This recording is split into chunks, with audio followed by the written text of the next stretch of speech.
Welcome to this meeting, and I call this meeting to order. Maria, roll call, please. And should I read the Zoom right now? Okay. This meeting is in a hybrid format, like residents can join via Zoom. The Zoom application will notify you that this meeting is being recorded. Please press continue on the Zoom application to stay in the meeting. Use the raise hand feature in Zoom when you would like to speak on an item, and to also lower your hand when you are finished speaking. Please unmute when called to speak and mute yourself when you are done speaking. If you're calling in by phone, identify yourself by name before speaking on an item. Press *9 on your phone to raise and lower your hand, and press *6 if you're participating by phone to unmute. Thank you. Maria.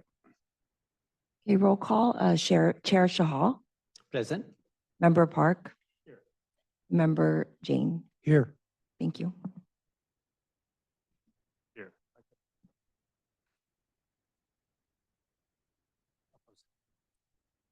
Okay, we have a consent calendar. Item 1A, approval of the March 4, 2024 Governance Ethics Committee meeting minutes. Any questions? I move approval. And I second.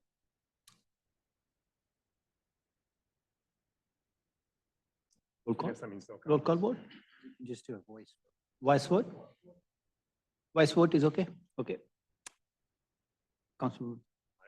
No, you just say all in favor. All in favor, okay. Aye. Aye. Opposed? You have to say opposed. Opposed? All three said aye, so nobody was left.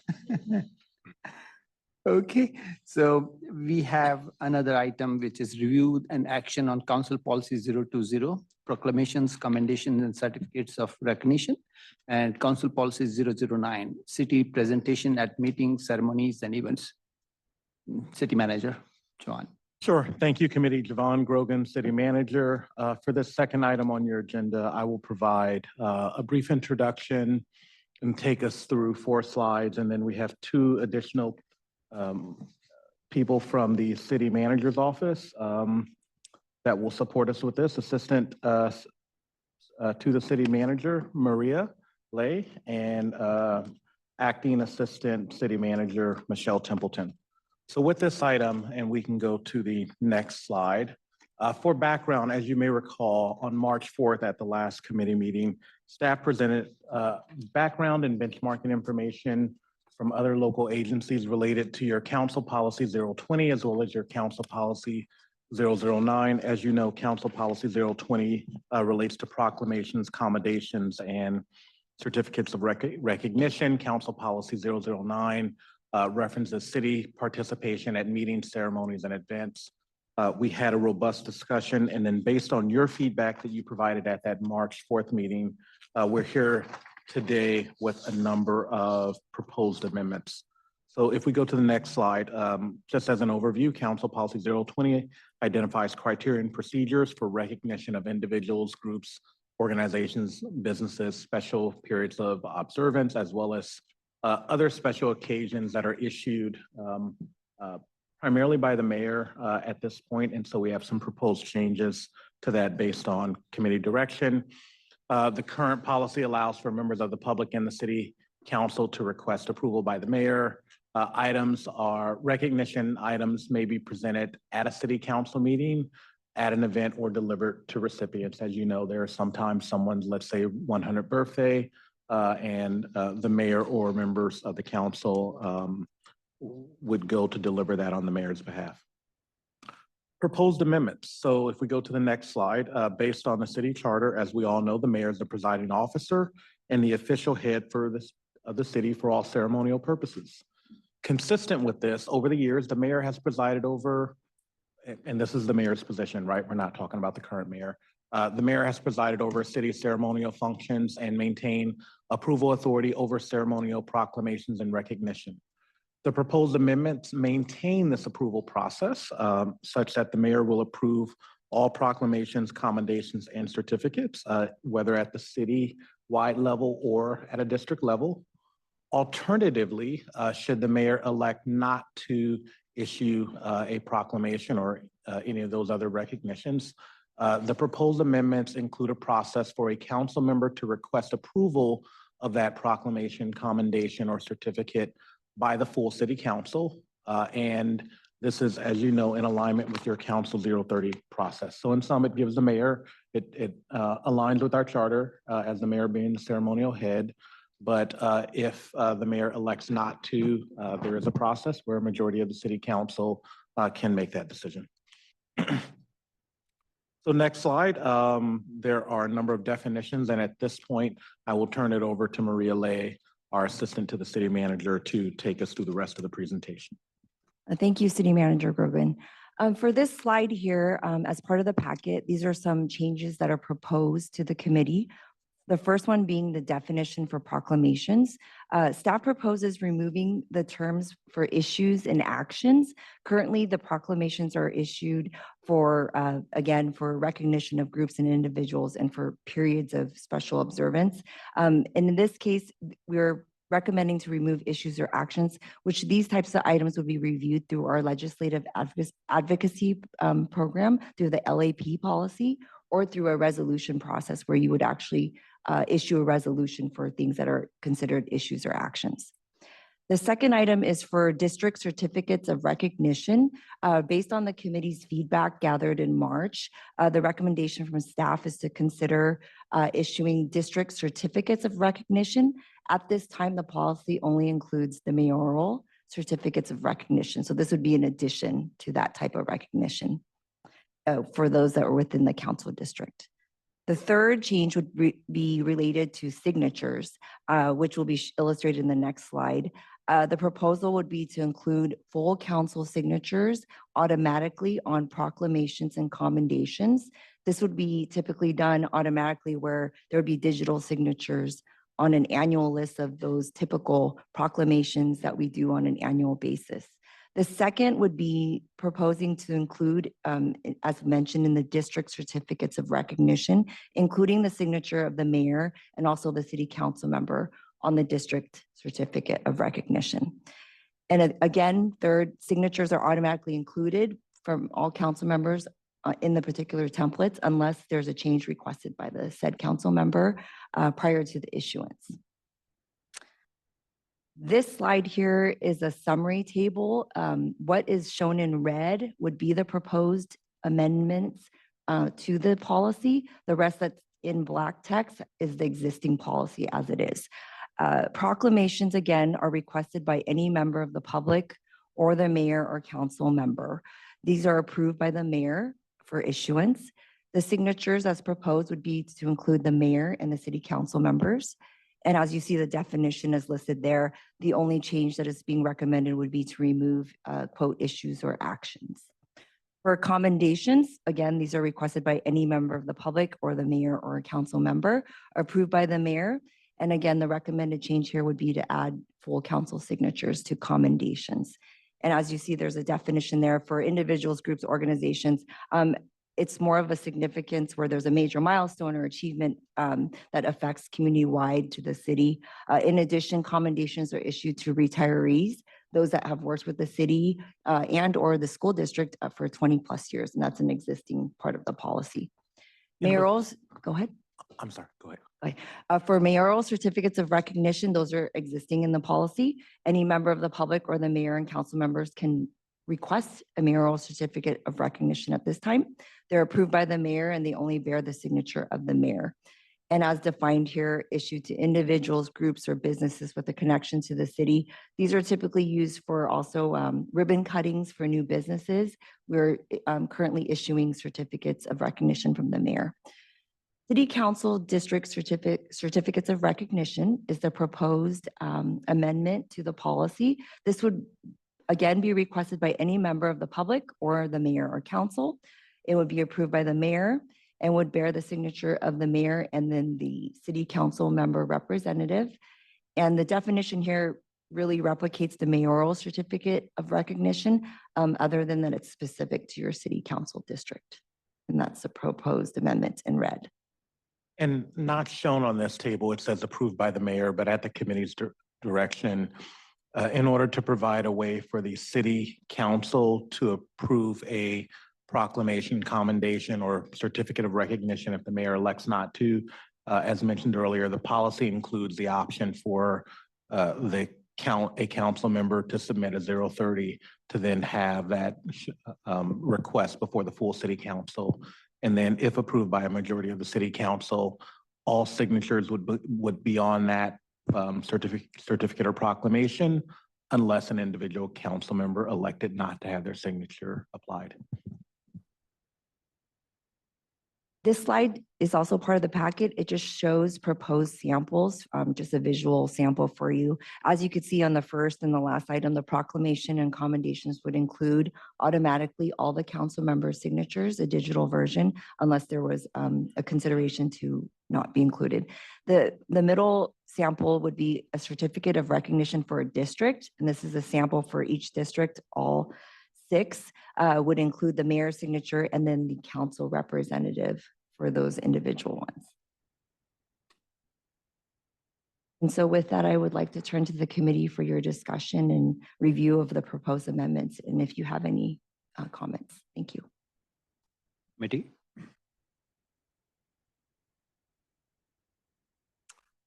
Quite a few, actually. So I know that you said that there is a process to approve proposed proclamations, commendations, or certificates of recognition by full council if the mayor elects not to authorize it. But the first question is, why wouldn't we go through full council as the standard process? I mean, there's several things as a council member that are kind of jarring to me, and it kind of looks into a little bit of transparency, which is, I can't tell you the number of events that I went to initially where a proclamation was given or a recognition was given, and I had no idea that this was happening. I think that, you know, when we talk about proclamations, I mean, I think that's fine, which is I understand they're on the tickler now, and I know that there's some detail there, but to be honest, sometimes I don't know who by person is being recognized until the day or until the hour of the actual proclamation. And these are things that it would really be nice to know in advance, especially if there are some issues or there are some concerns with the parties being recognized. I do recall 2018, 2019, when we had a full-blown sister city friendship proclamation made, and almost nobody knew about that. And these are the kinds of things that I think should go through council, should go through a review process, you know, as a matter of course, not as an exception. And one of the reasons is to, you know, not just for approval, but also for transparency so people know what's happening, right? I mean, it was also possible in a recent proclamation or a special order of business that we may have, you know, mayor and council may have tried to proclaim the same group twice. And I think that these kinds of things we could avoid if we simply had a more transparent process where people knew, oh, I see, these are the people that are being proclaimed. And in the case of mayoral certificates of recognition, I mean, I feel like there's the approval and the signature is the mayor, which makes sense. The city council district certificates of recognition are approved by the mayor. And then the mayor and city council and the mayor and the city council member for a signature. I just feel that if we want to make a process that is more transparent for everyone, the approval should be city council, mayor and city council. And the signatures could be who is appropriate. I think that, you know, here it seems appropriate. As a district member, even for a district certificate, I would like the mayor to also be on the signature, a signatory for the certificates. I understand why for mayoral certificates, it would be the mayor. I don't know that there'd be appropriate other council members, but I do feel that for approval, for transparency, maybe for every single one of these, there should be mayor and city council.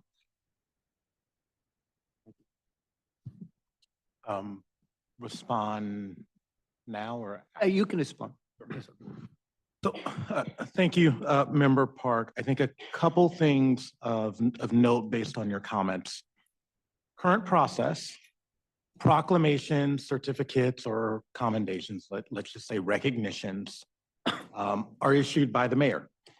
And there's at least one instance since I've been here in the last year where the council took a ceremonial vote at the council meeting, but I think for the most part, they're issued at the mayor's direction under the authority provided to the position of the mayor in the charter. And at times, there are absolutely those recognitions that are placed on the city council agenda for presentation publicly, but I should mention that is just for presentation publicly. There are a number of proclamations or recognitions that the mayor will authorize issuing that do not come before the full city council now, that are not voted on or authorized by the city council. They're provided based on the authority provided to the mayor in the charter as a ceremonial head. And so under that model, you're absolutely right. There has not been a process to notify council members or get pre-approval or even just from the full city council, right? Or even a process where the mayor has requested a proclamation for John for his 100th birthday that will be issued to John at his birthday party on Sunday. There's currently no process to notify the full city council of that or get the full city council feedback. And so I can absolutely understand that there are events that council members have attended where the mayor is issuing a proclamation based on powers given to the mayor, and that's the first time the council is hearing about that. Staff has not, to this point, implemented a process where there's pre-notification of a mayoral proclamation to the entire city council. That said, with the proposed policy change where that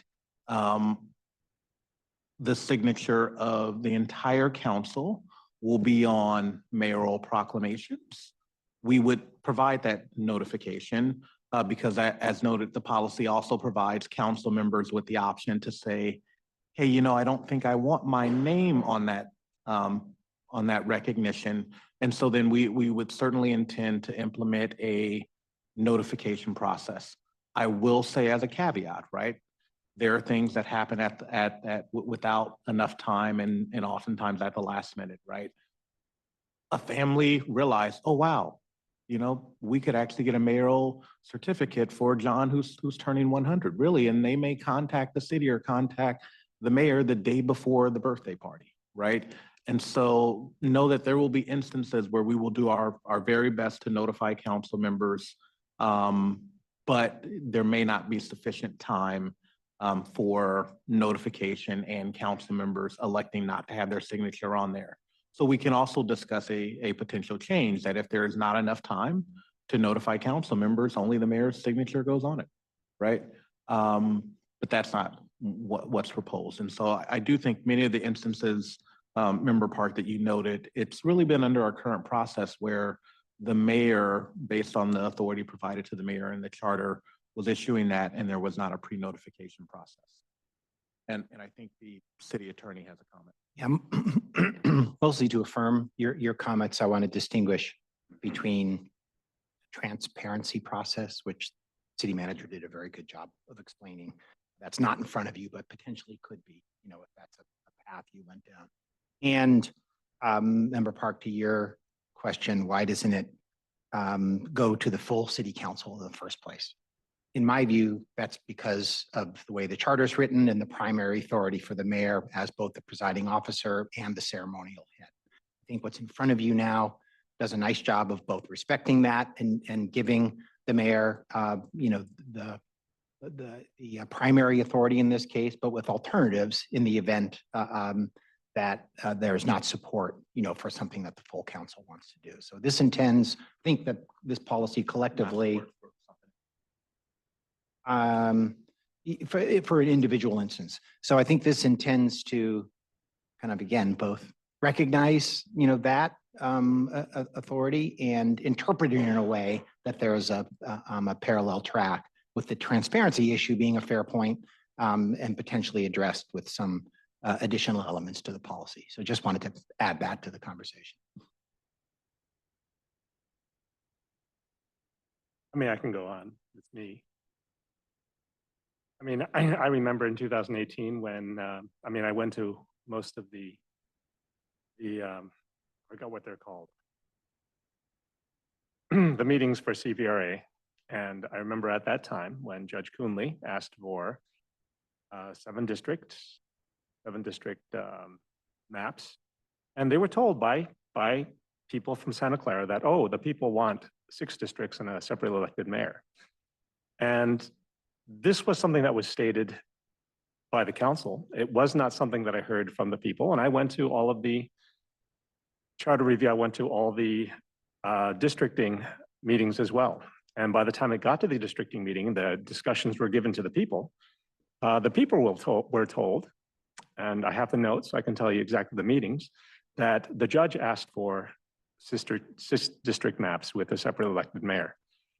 And I added, actually, the judge asked for both, 6 district and 7 district maps, but 6 district maps were the only tools that we were given were for 6 district maps. And I can show you, and I submitted a report, got it on my website, I can provide it again. I can show you almost definitively, like you have to believe in math, that there was no possibility of a 7 district map with the tools that were given. And it's these kinds of things that I think happen because people had the authority to state these more formally that even led to the conditions today where, again, trying to keep, and it's a very political thing. I mean, it's called politics, we're elected officials. But by trying to make it more democratic and trying to get back to the idea of, well, representation means representation. Democracy as a democracy fundamentalist, not a democratic fundamentalist, but a democracy fundamentalist is, democracy is more people, more voice. And in this case, I understand there's precedence, there's history, but I think one of the reasons that we go through changes is to address some of the gaps, address some of the issues in the history, real, experienced, or even imagined, that we can do. And I feel that if we're going to go through with changing the process this far, I believe we should look at and we should address the issues with transparency and democracy.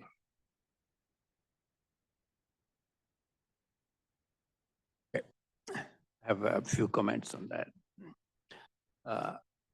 Mayor is a ceremonial head, whosoever the mayor of the city council is, basically. I'm not talking one instance, but we are here right today, but going forward as a organization, as an elected body, basically. That's. Chair Shaw, could you speak more into the mic? Just want to make sure we're recording it. Thank you. Sure. Okay. So we do agree mayor is a ceremonial head as per our charter. And, but mayor is a ceremonial head on behalf of the full council, basically. He or she is representing the full council for that matter. And I understand committee member Park's point that it can be a better way of doing this thing, but it can be a little bit more bureaucratic also, time-wise. But what happened in the past is the communication is broken. Like there have been instances that particular commendations or proclamations have been issued in a particular district for that particular district, and nobody had any information that this thing is happening over there. So I think what we need to do is improve the communication process. Even though the mayor as individual, he or she is trying to go for an event for proclamation or something, I think that should be communicated to whole mayor and council that, hey, this event is taking place at so-and-so place, and if it's for a proclamation or commendation or mayor's recognition. Whosoever council member wants to join that event, well and good. If they don't want to join, that's fine. But the communication should be there. That communication is broken right now because, and I agree, like I requested some commendations and only I and the mayor probably knew that, okay, this thing is happening over there.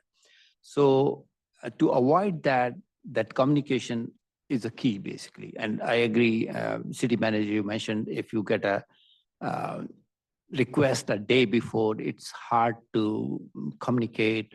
But even though it's hard for the members to join or to know, I would appreciate that whenever we are preparing a recommendation or whatever of the 4 things we decide about here, email should be sent to mayor and council, hey, this thing is going to happen for that. And on the mayor's certificate of recognition, my suggestion would be, if let's say somebody is being recognized in council number 3, right? Councilmember Hardy's district right now. And mayor issues certificate. So I would think it's appropriate that mayor or the staff ask that particular council member, hey, we are recognizing ABC organization in your district as a mayor recognition. Would you like to join? Would you like to sign, or would you like to join for this event? So instead of having signature only for the mayor, just like we have a district certificate organization, if we can have that additional, I make that suggestion, if we can have that change, that mayor and the particular district council member, whosoever it is, may please be requested to have a signature on that mayor recognition. And a question about the proclamations. I know we talking about all the proclamation historically, which are in the list. They automatically get proclaimed every year, basically, right? What happens to a new proclamation? Does it have to go through the council, or the mayor is the only authority right now for deciding about that? Sure. Chair Jahal, what's envisioned in the policy, after the council has adopted a standard set of proclamations for the year, a new recognition or proclamation may come up from the mayor alone, or a member of the council that requests from the mayor. In that instance, we would follow the procedure outlined in the policy, which is if the mayor brings up a new proclamation, the mayor could issue it. I understand your requested addition to that is if it's a mayor's proclamation and it can be tied to a certain district, invite the district council member to sign. And then if it comes from a council member, the council member would request it of the mayor. And then, so it would not go through a full city council approval process unless the mayor elected not to sign, in which case the council member has the option to do a 030 to request it if a majority of the city council would like to support it. So hypothetically, let me take a scenario, right? There's a proclamation for which a request has been sent to the full council. And let's say the majority of the council or the mayor, including the mayor, majority of the council basically say, hey, I don't want my signature on this particular, let's say the proclamation is very controversial for one reason or the other. Say 4 members say, no, I don't want my signature on that. So does that proclamation still go ahead? Or let's say mayor says, I don't want to sign it. Hypothetically, I'm just taking an example. So what happens in that case when there is a minority of the council is the only one who are ready to issue that proclamation? Sure. And so in answering your question, I think it's important to back up and clarify that a ceremonial recognition is not a Brown Act issue, right? And so when we talk about a majority or minority of the city council, and I know we've talked to the city attorney about that. So in the instance of a new proclamation coming up, let's say it came up from a council member A, we would first notify the mayor. If the mayor elected to sign it, right, we would then notify the full city council and begin preparing that proclamation. If at that point a majority elected not to, but as long as the mayor said yes, it would be issued, right? The mayor and the requesting council member. If there was an instance where a council member brought up a new idea for a proclamation and the mayor elected not to sign, then it wouldn't go forward, and that would invite the 030 process where the council member could request that the full city council hear it. And then that would be a formal question that then would go to the agenda and be a Brown Act. Yeah, and I would add to that, yes, it does become a Brown Act item if it's intended to be a proclamation that's issued at a council meeting. Then all of those procedures would need to be followed. So it's basically a one way, like if the mayor agrees, it goes forward, whether the majority agrees or not, doesn't matter. But if the mayor doesn't agree, then it has to go to the council for majority vote, basically. Is that correct? Right. Committee, you okay with that? Question. It's clarification, so I'm going to restate some things, but if I'm wrong, I'd like you to correct that. Which is, if a new member, if a council member, if a council member comes up with a new proclamation or commendation or something, or recognition, well, maybe not recognition, but proclamation, commendation, seen here. If it's approved by mayor, then it happens. Okay, then it happens. If it's not approved by the mayor, then it would go to, so let me go through the full process. If a council member brings up a new proclamation or commendation and it's approved by the mayor, then it gets created with full council, with mayor and full council signatures, unless there's a council member who refuses. If it's not approved by the mayor, then it would go to full council as an authority request. And if it's approved by the majority, then it would become a proclamation or commendation without the mayor's signature, or without the dissenting signatures, and only with the Great question. And so when an item goes as a 030, there will be a discussion, right? And if a majority approves it, then staff would begin preparing it. And at that time, any council member could contact staff and say, hey, I don't want my signature on it, right? You could imagine where initially the mayor says no, and if council members are resistant, but yet the council member puts 030, there's a robust process and conversation on it. And then the entire council says, you know what, we're going to approve it. And then everybody is okay with their signature on it, right? Because maybe there's been some changes to the language, or there was something in that conversation at the city council that allowed everyone to be comfortable where they were not comfortable before.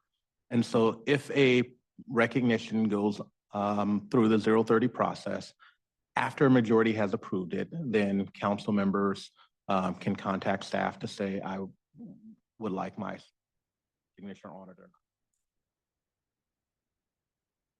Okay, so, I mean, it looks like the signatures would have to be amended to assenting council members or something like that.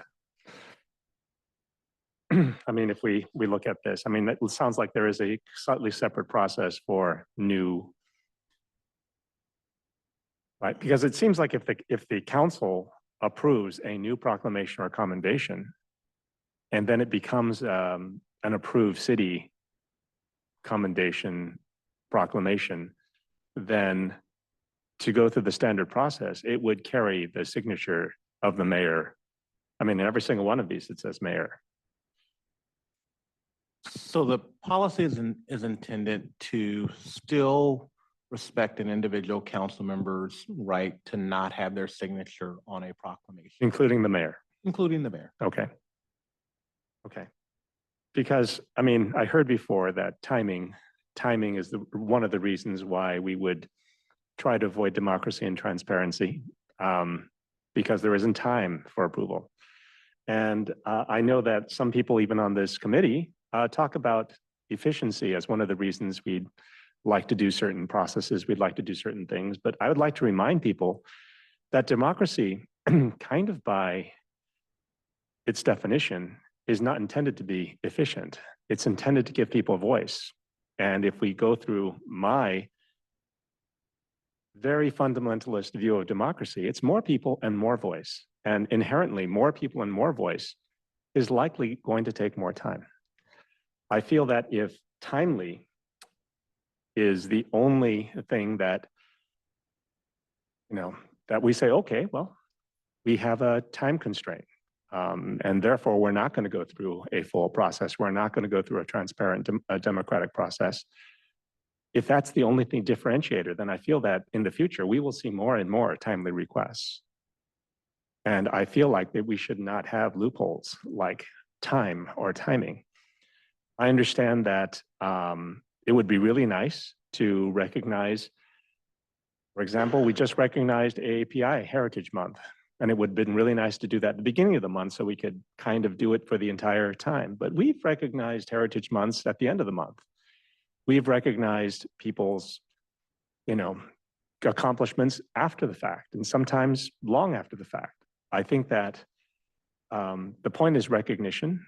I think that timely would be great if we know about it and we can do it, but I don't think timely should be the reason that we avoid a good process.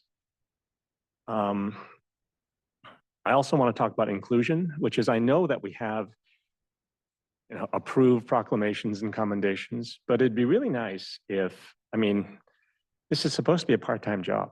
It's supposed to be a part-time job, and a lot of council members have other things that they need to do. And we're not always versed on, well, gee, it's August. What month is it? It's the second week of August. What week is it? It'd be really nice from an inclusion perspective that if it involves an intersection of our backgrounds, that we are told by staff, or we're told, oh, by the way, it's Asian American Month. It's AAPI Heritage Month. Oh, by the way, it's more than that. It's, a very specific, community, Heritage Month. It would be nice to be told this. I can tell you that the first 2 years that I was here, I wasn't told about these at all. And it was in learning that, oh, we have these proclamations, and I wasn't asked about Asian Heritage Month. I wasn't asked about some of the Korean events. I was simply told about these, that I started to take a little bit more of a proactive approach and approached people. But I didn't do that because, it was a natural thing. I did that because I remember what it was like when I was told by Korean people that, oh, why didn't you call us for this? Because there was a proclamation, and I had to tell them, I wasn't told about this, and I apologize. I wasn't on the ball enough to come to you. But I do feel, just from an inclusion perspective and just from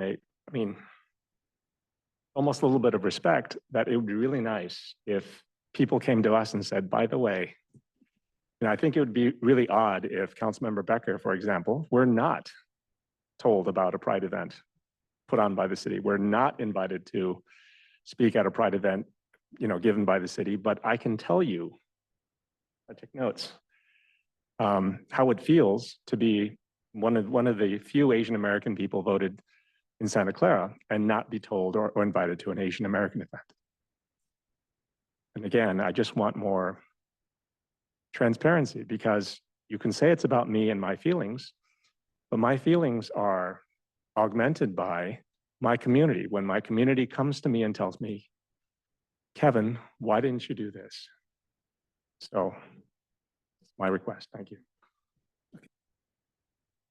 Sure. Member Park, let me address that, because I think that that's a significant and real concern, and I know we've talked about this. The policy attempts to address that in two ways. One, by the very nature of having a, call it if you will, a standard or an annual list of proclamations or recognitions that the full city council will vote on. We attempt to capture the vast majority through that process. And so, as we all know, there are more than 12 things to recognize in a year. And so there are oftentimes many in a month. And so we are currently cataloging all the various recognition, be there cultural or otherwise. And so through that annualized process, we would create a long list. Council would act on that list at some point during the year, at the start of the year. And then members would be notified of that process. Two, the policy allows for a council member to contact staff to say, hey, I would like, that's important to me. There's something that is connected to my personal cultural heritage. There's something that's connected to something I care about. Maybe I'm not of that cultural heritage, but I really care about that, and I'd like my signature on that. And we're doing a little lead in into the next item, the 009, which talks about events, which is probably appropriate. But know that the policy both envision that a council member can raise their hand and say, hey, I want to be a part of that. Recognize that that actually means that the council member has to know about that, right? And so what we intend to do is create a process where council members are notified so they can self-select. I do have some concerns, and I know I've talked to staff about this, and based on your comments, it was you would like to be asked, for example. I do think putting staff in the predicament where they would go up to individual council members and say, you know, I think you're connected to this group or you're a part of that culture. Would you like to speak? Sometimes we may get it wrong. We don't always know what cultures or if we're doing a pride event, who may align, you know, with that pride event or really want to be on it. And so what we've allowed for is a process where the council member will self-select because I don't think it's appropriate to put staff in that predicament. And I know that, you know, on a personal level, I've been in that where people have come up to me and said, hey, would you like to be a part of that? Because you're African-American, right? And it's, and so what we're allowing is individuals to self-select and raise their hand, and we'll do our best to notify you of that. So with that, I think that was a lead. If there are any other comments on that, I think we've talked a lot about the 020 policy, and then the 009 policy is, I think we're ready to turn to that. I'll make a last comment on this one. Like, I know our community is very diverse and the council is very diverse right now. And my only suggestion or request is if the council can get a list of all the proclamations which we issue in routine, whether previous years, past years, that way a particular specific council member, if he knows like a TMAC calendar, right? If a council member knows that, oh, this is coming and I have a very particular interest in this particular proclamation one way or the other. I want to make it, decimate the information to the community, or I may want to invite somebody for this thing. That communication, if it can be improved with the proper notice, that will, I think, take care of what Councilor Park is saying. Informing in advance, hey, next month is November month, X, A, Y, Z, this is going to happen. And any of you council member or have any comments or an interest into it, please let us know. That would, I think, help it out from that perspective. And it's only a predicament if you don't notify everyone equally. Like, I'm not asking for special treatment. I'm asking for a better process.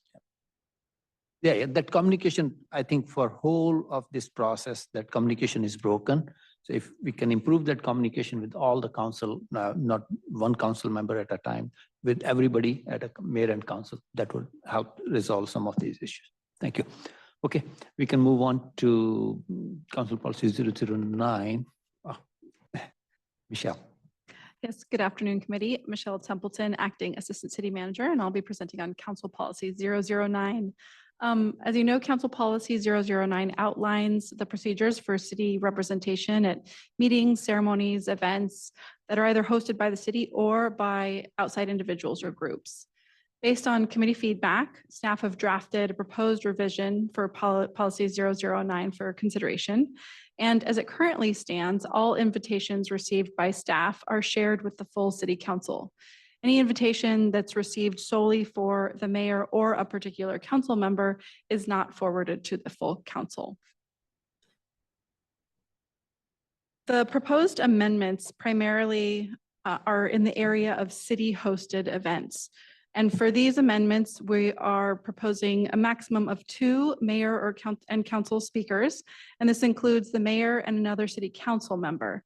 So what we're looking to propose here is something that would include multiple speakers from partner agencies and groups, and then adding in a secondary council member speaker would fit the appropriate length of both the topic and the event. External events do not change significantly from the current policy, and that is that outside entities determine the event and request the representative of the city of Santa Clara. So if it's not specified, that means that the mayor is the first to be referred to as the speaker for an event. If the mayor is unavailable, that goes to the vice mayor.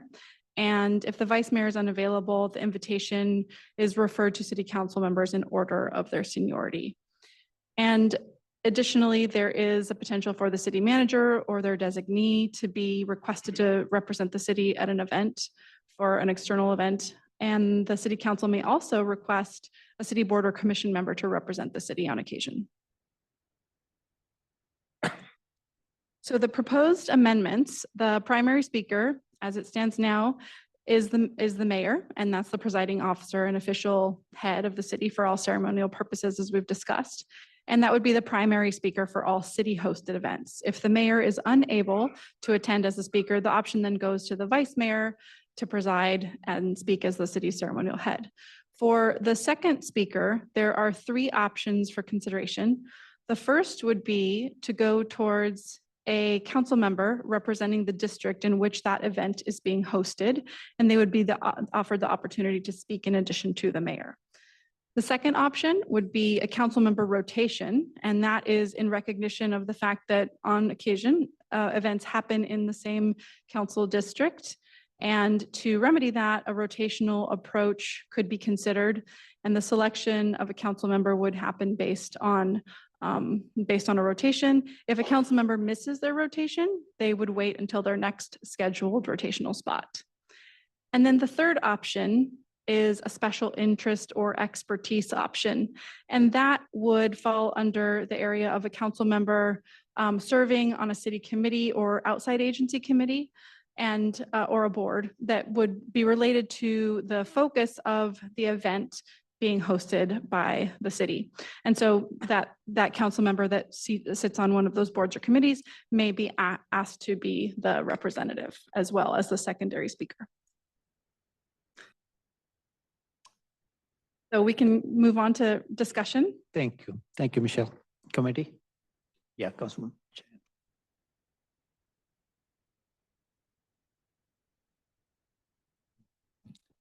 I, for the most part, agree with this policy. There's a special situation, which is the State of the City event, where I think every council member would like to speak at that event. There's a lot of members of the public that are there. Maybe they could each get 1 minute or 2 minutes. But in general, I think that there should probably be only 2 speakers in the interest of time. But the State of the City is one event where it's a very popular event. A lot of members of the public are there. You might want to hear from council members. So that's one where I might make an exception. And then I'll just give an example of an event. On Saturday, I went to the AAPI oral history event at the San Jose Japanese Buddhist Church. And I was the only council member from Santa Clara there. And there were proclamations from Milpitas. The Milpitas mayor was there. Then there were proclamations from the city of San Jose. And it was not the mayor. It was not Matt Mahan. It was Omar Torres and Rosemary Kamei. And they presented a proclamation. In this case, I had no idea who was going to be there. I had no idea whether the staff was preparing a proclamation. I believe the staff knew that I was going to be attending because I think I RSVP'd to that event. Maybe not. But that would be a situation where I just didn't know whether a proclamation was being prepared, who was going to be there. And it would have been nice if the city of Santa Clara were formally represented.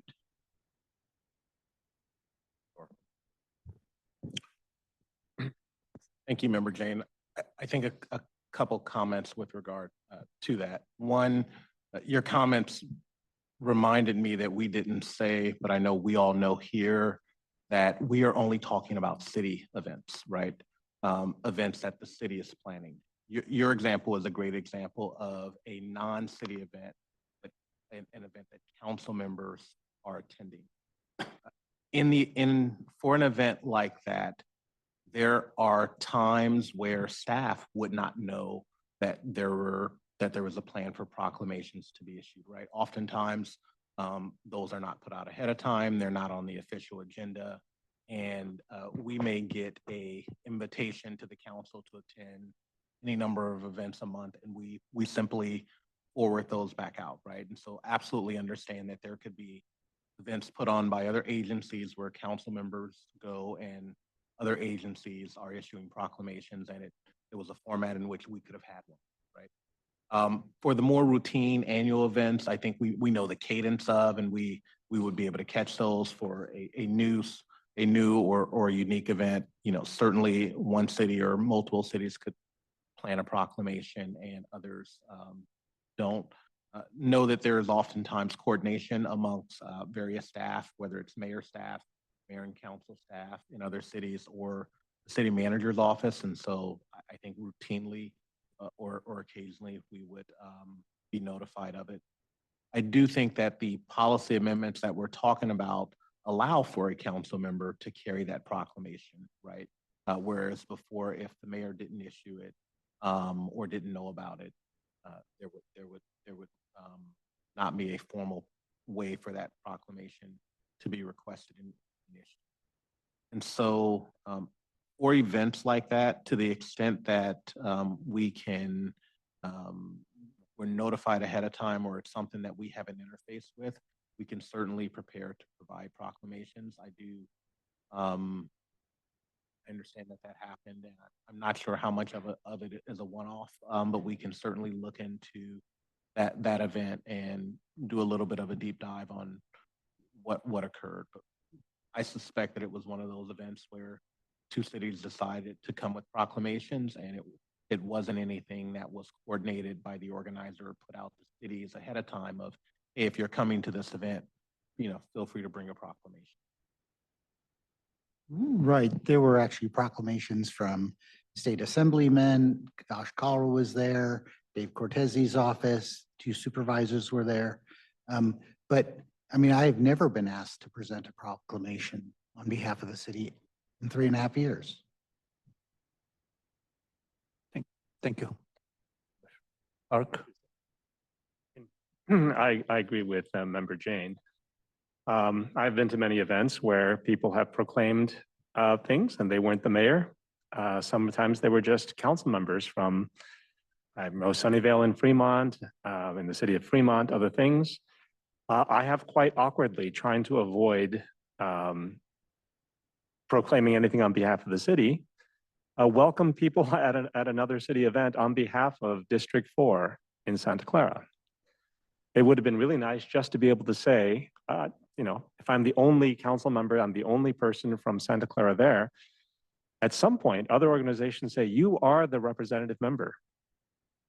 Even though it's not official, you are the representative member because you are the only person from this organization or from this group that's there. And it'd be really nice just to be able to say, welcome or thank you, on behalf of the city of Santa Clara without, getting bloggers up in a fluff. Like, it'd be really nice if we could do that and just say yes, because the policy allows this.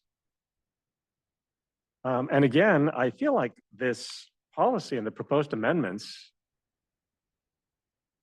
I'll wait. Yeah, and I feel that these policies and these amendments, again, were made for the sake of efficiency and timing.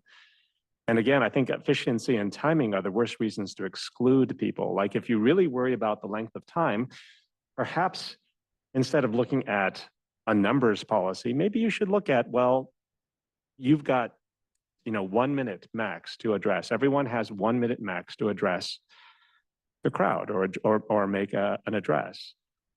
Again, I think that the policy should be about inclusion. More people and more voice, not, well, we want things to be efficient. I keep saying over and over and over again, democracy is not about efficiency. Democracy does take more time if we tend towards more democratic.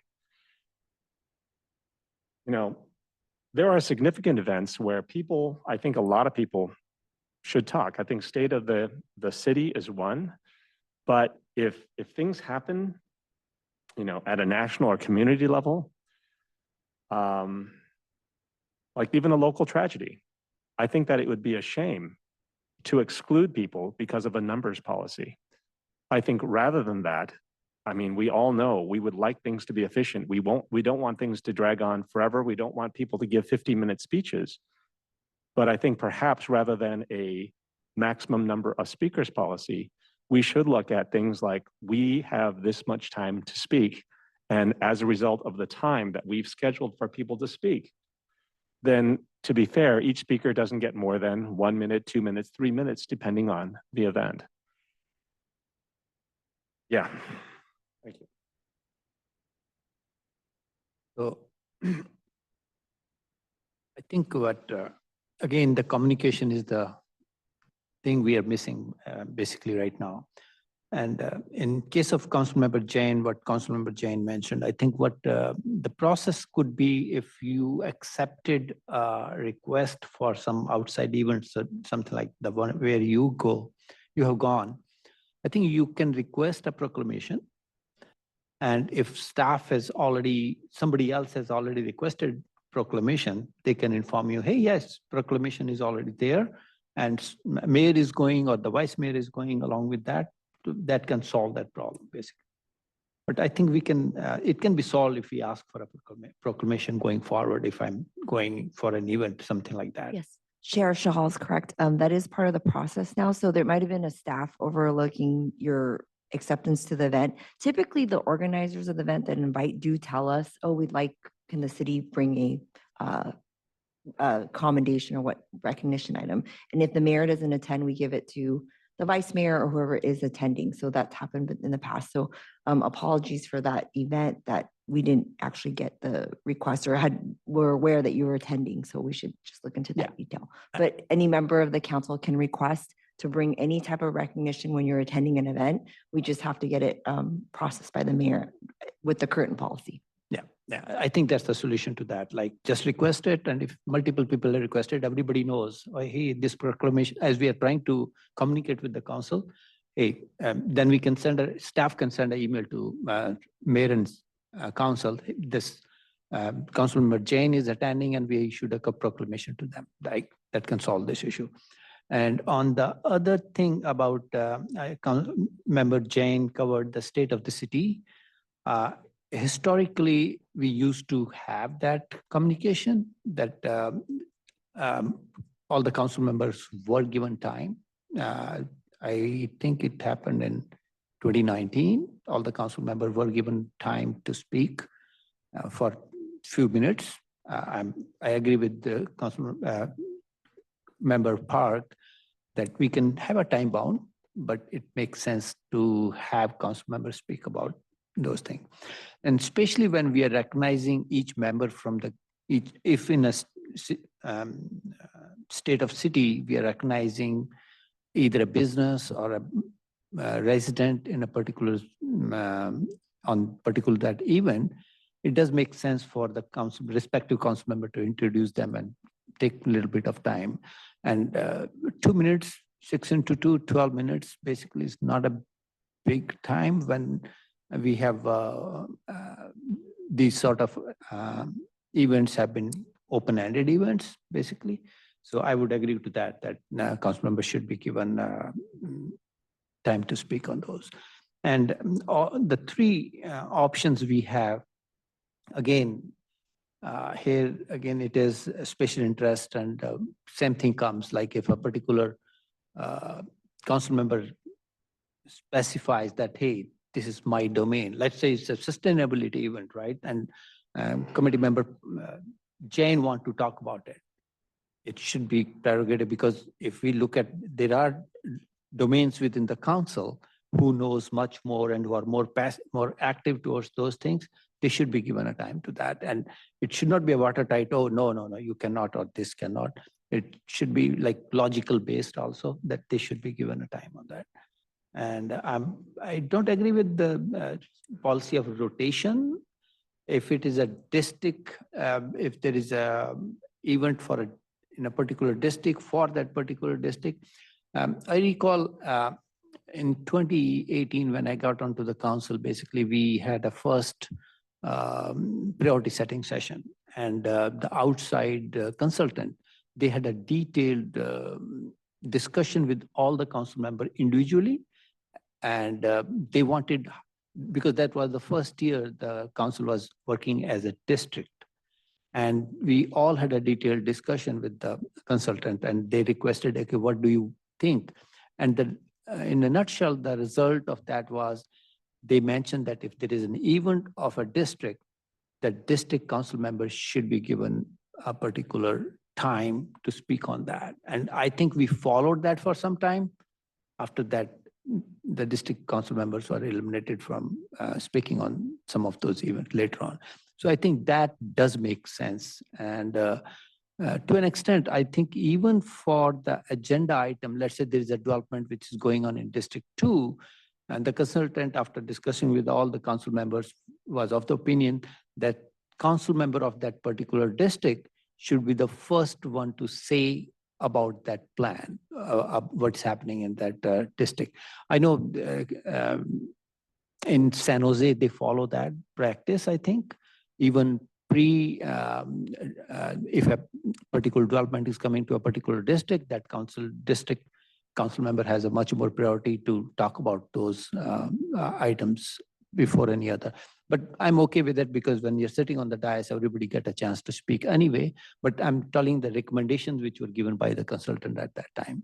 So I think if we have that policy that a particular council member should be allowed to speak on those particular events in their districts, that would be good. And same thing with special interest expertise on that one too. Yeah. Just want to articulate a little bit around option 2. I know when we had our internal staff discussion around it, based on the feedback you provided at the last meeting, one of the reasons option 2 was there is when we think of, for example, Central Park. We have many, many events in Central Park because it is Central Park. And so without a rotational process, it would always be the mayor and just that district council person. And knowing that there was some dialogue and concern around, because that facility just happens to be in that district, and we hold a lot of citywide events there, right? Same thing with our convention center, right? It's in District 2. And so every time there is an event there, that representative would speak. And so just wanted to make sure that council is okay with not going with the rotational process. And maybe I didn't get District 2 right. But that's why we talked about a rotational process, because there are some facilities where we hold a lot of citywide events. No, I agree with that. Like if there is a event which is citywide importance, like what we had at the Central Park latest event, we had that Is it Earth Arbor's Day? Day, right? Yeah. So that's basically whole city, and that doesn't allow, like, of course, if the council member of that district want to say, but that brings the rotation part of it very adequately. It brings to that effect, basically. Yeah.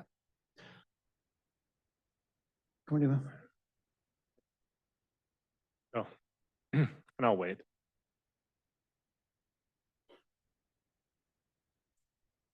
I just want to make it emphatic that if we're worried about time, then make the policy about time and restrict the time. But I do not like this numbers policy of 1, 2 people get to speak. I feel like that, lends itself to coming up with all these different schemes for trying to determine who the second person is. And I think that all of these discussions could have been obviated if we just said, it's about time.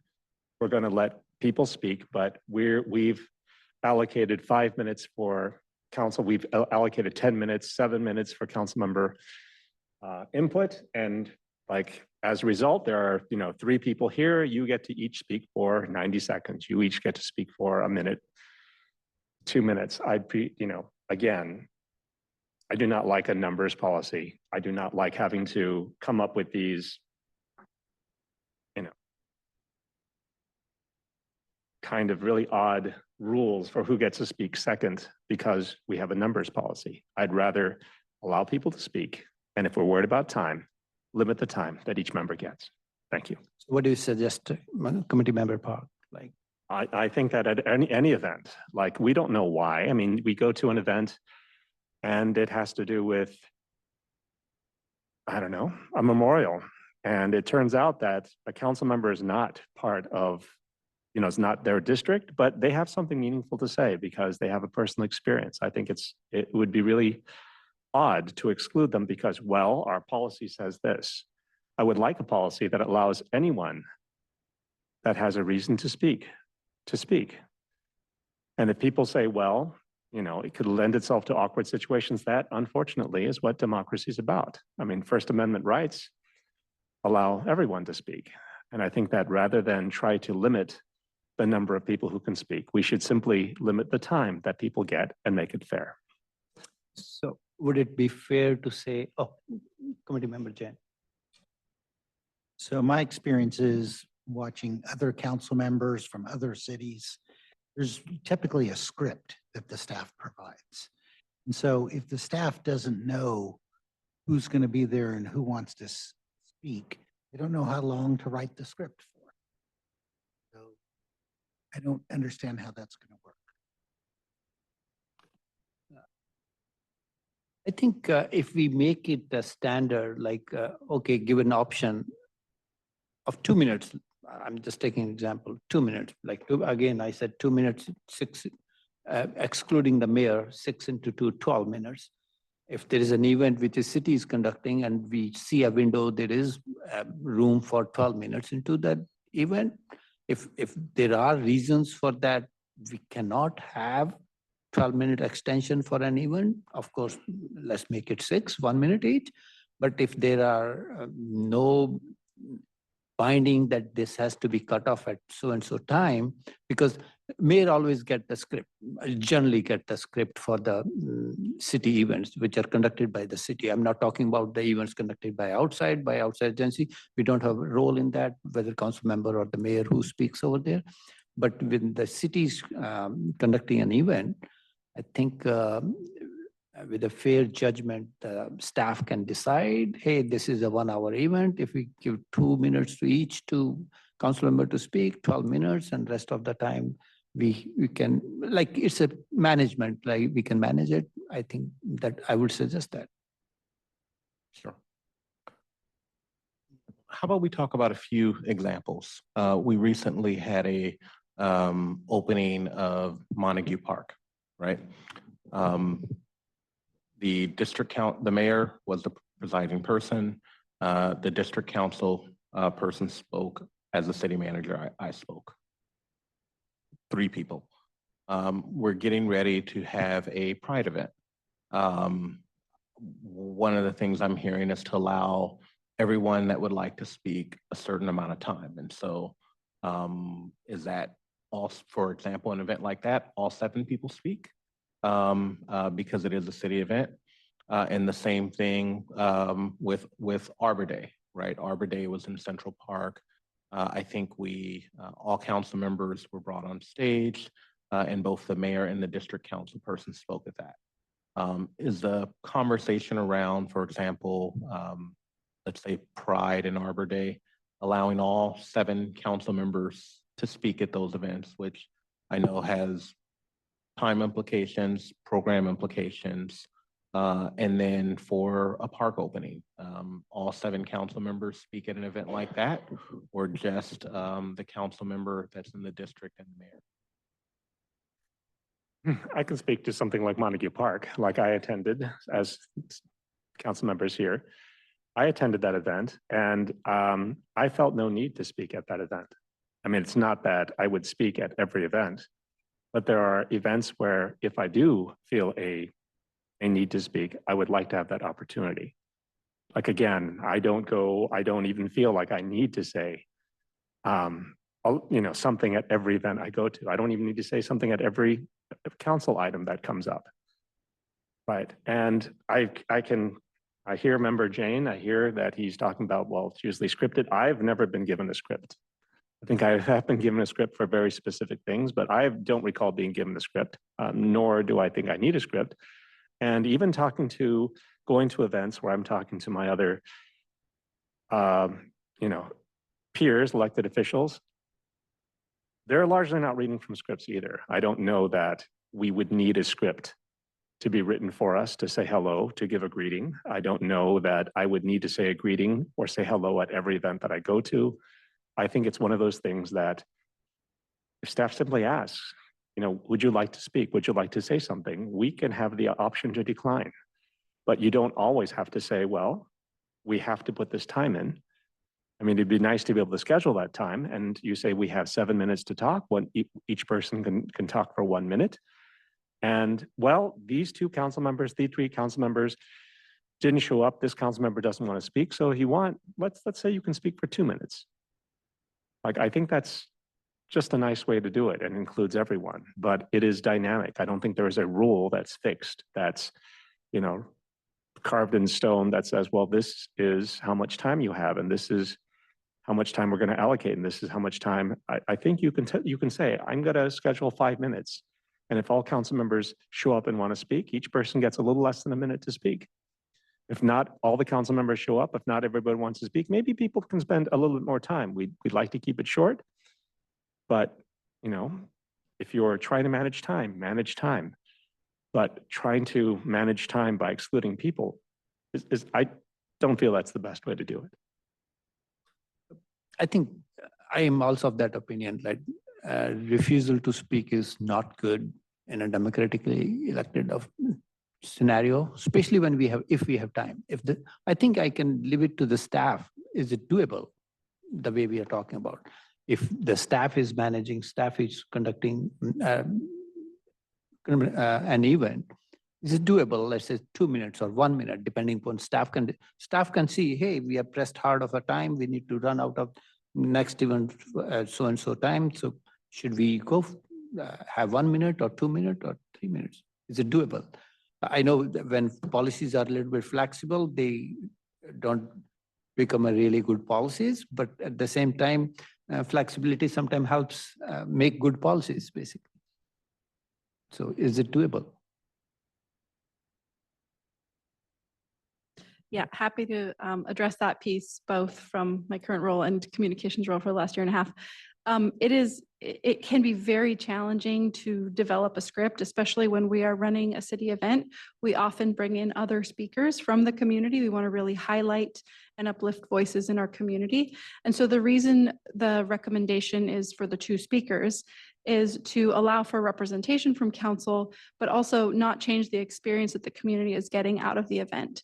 And so doable, there's 2 answers to that. One is doable for the community because we are very audience driven and want to make sure that our events are serving the community. And then also from a staff perspective, we're currently scripting for the mayor, potentially the city manager, a department head, if that's the situation. And so we could have anywhere between 5 and 10 speakers without adding all council members speaking at an event. So it would add a significant amount of scripting. No, sorry to interrupt. No you. scripting? We Then- don't care about the scripting. Okay, Like, so then only thing- coordination. Yeah, coordination. Coordination and making sure that we have the timing right for the event so that it doesn't go over. And then the other piece to consider with no scripting, cities that have staff specifically for this, I know San Jose has staff in the mayor and council's office specifically to help support making sure that events are successful when you have multiple speakers like this, is that you want to make sure that there's not repetition because everybody's going to come say the same thing about an event. And so that's one of the reasons that we would support, we support with scripting for the events as we have them. And so the challenge is making sure that we know exactly who's coming to the event. We can time it so that community isn't sitting out in the sun for too long and lose interest and leave, which has happened. And that's very challenging, particularly with some of our events at parks where we have kids involved, is we have to recognize the attention of the audience. And we want to make sure that we're coming out with an engaging programming that makes the community feel like it's for them. So let me sum it up. So committee members can say we don't want any scripting. Like take an example. I was at Montague. I was on the spot. I was asked. I said, okay, I can speak. And I kept it pretty brief. So staff can give a guideline. Hey, because of the audiences we have, let's keep it short, 1 minute, or let's keep it no more than 2 minutes. Even staff can have a 2 minute on the back. If somebody goes more than 2 minutes, hey, time up or something like that, don't mind doing that. But I don't want to burden staff with the script for every council member or all those details, but just an option for them to speak. That's the only thing, if we can manage that, that's why. And as I mentioned, we don't mind speaking for one. If somebody wants to speak for 1 minute only and you have very small window, let's give them 1 minute or something. Yeah. And with the experience, like we among ourselves should be learning that, hey, staff, there's a reason why I'm being given 1 minute or a 2 minute for a particular event. So we should respect that. And hopefully all of us to respect that basically. And, but option two for them to somebody to speak, I would say that should be. And this thing came up because there were some issues in the past, which was not a good experience for some members. So we are trying to resolve that in an amicable way, basically.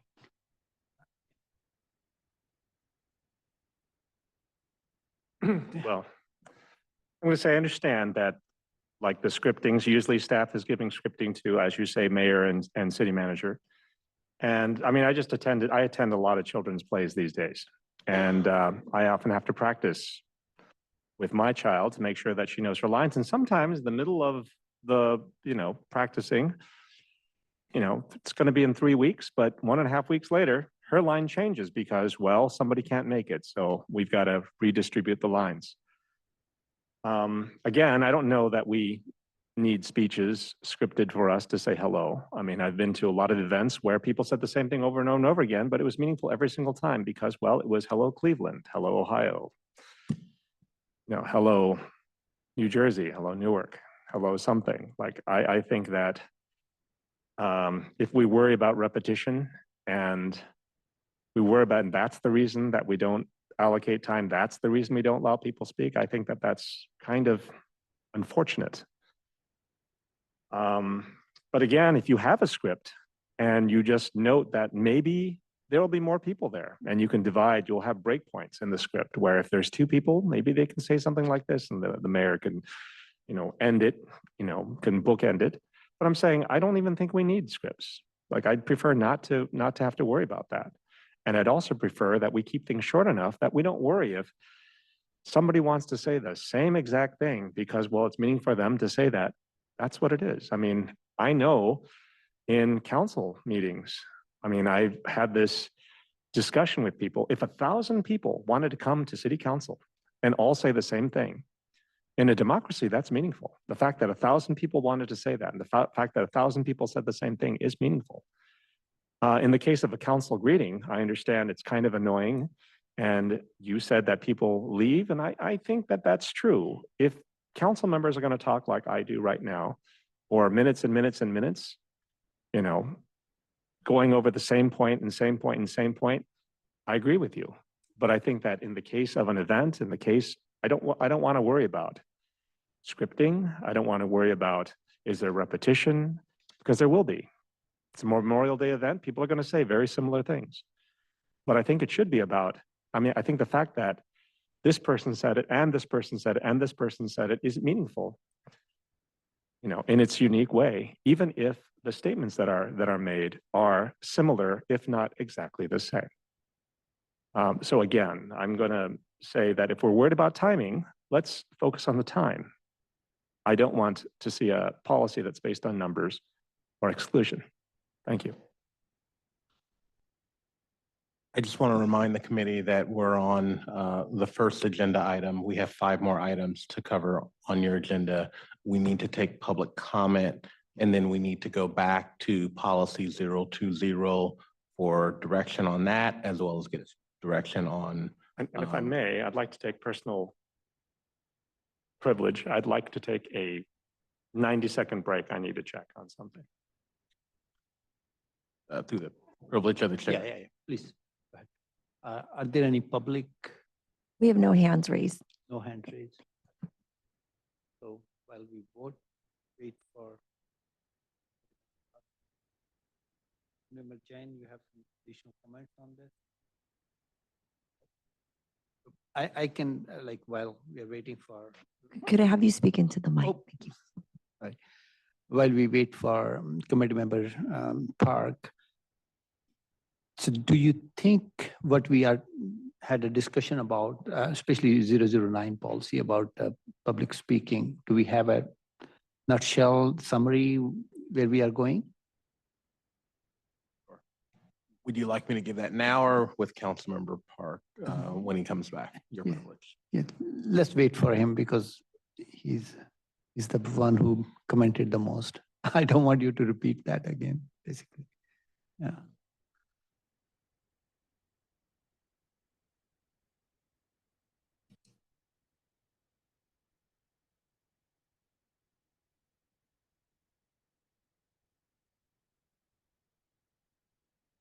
And also before we go into 009, can we also summarize 020? Yeah, That we you're will do gonna- that. Yeah. Whether you're 020 has much proposing more with those clarity amendments? than 009. That's why I was more focused on. Just for both actions? Yeah, Thanks. we'll take both actions, but 020 was much more defined.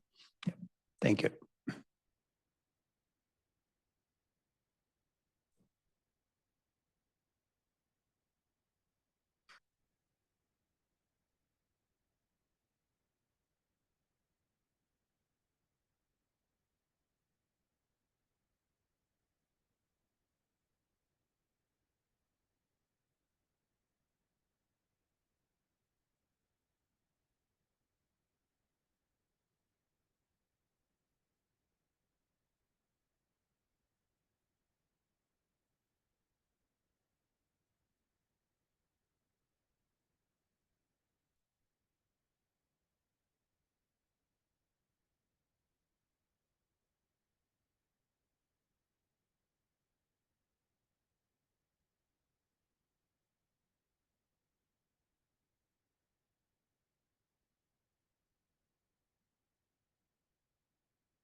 Okay, thank you.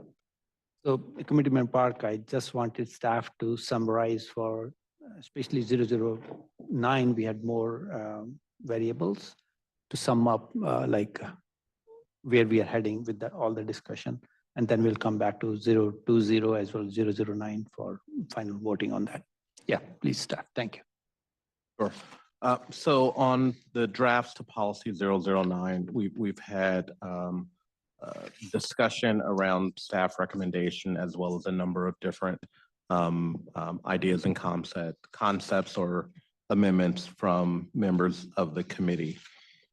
With regard to city hosted events, there's a staff recommendation to allow a maximum of 2 members of the mayor and the mayor and a council member to speak at city planned events. We did provide several alternatives to that. And then there were requests for all council members to be invited or at least allowed to speak. I think there was unanimous agreement from the committee that there would not need to be a script written for the 6 council members that attend. I will just say that in planning the event, inviting our community partners, it is important to have well-run events for us to do a script for the main person that presides over the event, typically the mayor and any other primary speakers, just so we can fully manage that event. But we understand the request of the committee is not to script the other 6 council members. I will say staff does have some concerns while we say that not every council member would elect to speak at every event. There could certainly be events where the other 6 council members want to speak. And then even if we provide 2 minutes, that's 12 minutes. Some of our events are only 15, 20 minutes. People are coming on their lunch break, right? We oftentimes invite community partners to speak, and we pride ourselves on uplifting our community partners. And so if we have more speakers, that may limit the number of community speakers we may have. just simply, I know we don't want to plan based on time, but the reality is for oftentimes media coverage of events, events involving young kids, playground opening, things of that nature, time is important for exactly how long we want to plan. And as a city manager, I should never say what I'm about to say, but I will tell you that it's my experience going to probably thousands of community events at this point. People don't really come to community events to hear people speak, right? And certainly not to hear everyone on the city council speak. They come to community events for the key point of that event, but not really to hear speeches from be it 7, 8, 10 people, right? And so I think we should keep that in mind, or you should keep that in mind as a body. And so, but certainly, if recommended, we can develop a policy that allows for every member of council to be invited to speak at every event. What I would ask is that you would allow staff to, one, to manage the time of that, even if it was got down as low as 30 seconds, right? And also, it would be important for us to distinguish between events that the city plans and then events where a council member is attending an event that is not planned by the city. And I know that there were some questions around, are you the official city representative and what you can say? Certainly the policy doesn't envision a election process, right? If someone is asked, or if we're asked to send a city representative, it first goes to the ceremonial head, the mayor, then it goes to the vice mayor. And then the process that's outlined on slide 10 is that next it would go to other council members in order of seniority, right? So that's the staff recommendation. However, I think it's also important to note that there are plenty of events in the community where one council member will attend, right? And maybe staff wasn't notified of, hey, send a council member, can you have a representative, but a council member knew of an event and they went. I don't think there's anything wrong with the council member standing up and saying, hi, I'm council member so-and-so. I just want to say welcome on behalf of the city of Santa Clara, in very, very brief, direct marks, right?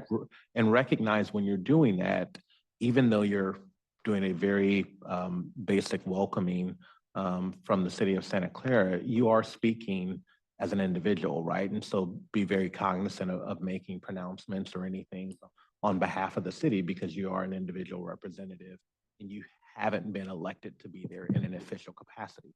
But there's nothing wrong with a basic welcome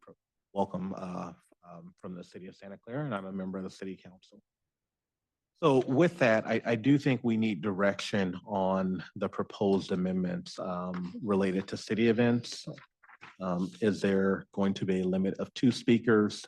Will there be a process for selecting those speakers that either is the mayor with the district council person, a rotational, or based on special interest? I also want to say that we've had some conversation around the length of time, and I think I've heard committee members say using the 7-member council as well. If everyone gets 2 minutes. As the ceremonial head and the presiding officer, I think it's important to say that the mayor may have more time than that because they are the ceremonial head and they're also oftentimes master or mistress of ceremony, where they're opening the event, and also as a part of their script, they're purposely saying key things that align to the purpose of the event. So I just want to note that we would not limit the mayor to that time, to the time frame that was designated for other council members. With that, I think looking around to the city team, did I miss anything, or is there any other options? But we would like clear direction on either bringing back amendments to this body or to the full city council. Member Jan. So I think that we should allow staff to determine the total length of time that council members other than the mayor can speak. And there will be no script. I do have an issue still in my mind about attending an event outside of the city where you can say, I'm Councilmember Jane from Santa Clara, but do you have to check with the legislative priorities to support an event? Or I'm trying to understand how you So fit that in. Fair. So the legislative priorities is when we issue a position, that's an official action of the city. And so either the mayor signs that or the city manager signs that. And so a council member can utilize that process. Are you referring Yes, to? I guess what I'm saying is that, I'm there at an AAPI event, which I think fits in with our legislative priorities.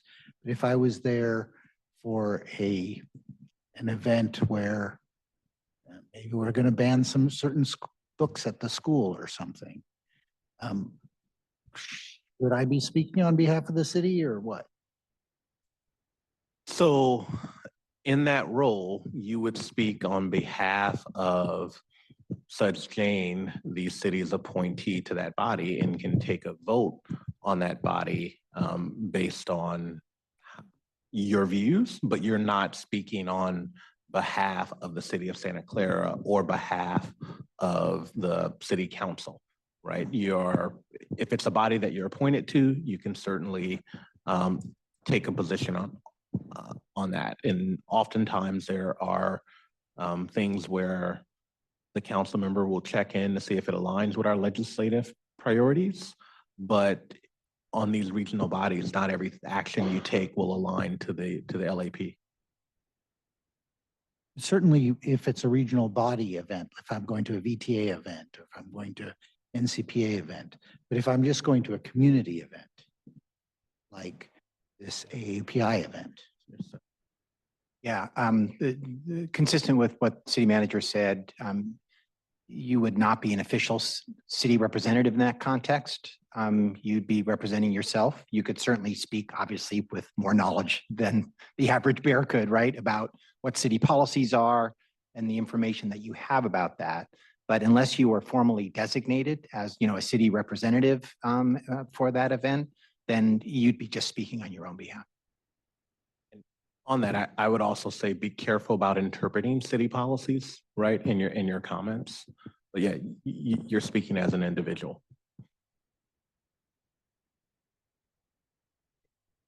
On that, I feel like that maybe, city attorney, city manager have open door policies. Maybe in those cases, council members who are concerned about taking a position, I don't know that I would go someplace to take a position other than to show up for the event, say hello on behalf of the city and be there. My presence would support the event, I guess. But that again raises a concern. But I would think that we could say, hey, this is what I'd like to say. I don't think that there's any problem other than time that would prevent anyone from saying, I would like to give this statement at an event. If there's a very specific statement that is going to be made, and then running that past staff, I think that's always a possibility. But for a two-speaker system, like I really would not support a system that limits the number of speakers based on a number. I understand what people are saying about people don't come to listen to speeches or hear people speak, and maybe staff would keep that in mind when they come up with scripted speeches. I can think of scripted speech and I can think of unscripted speeches, and I can almost say that scripted speeches take longer every single time. I don't know, people come to public input and on many items in the city, and I can wait.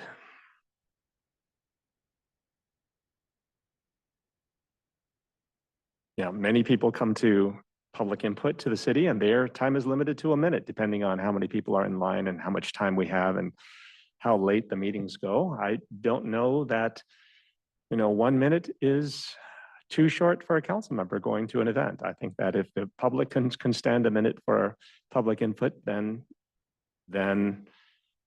maybe council could do the same, or as the city manager said before, 30 seconds. I don't have a problem saying hello in 30 seconds.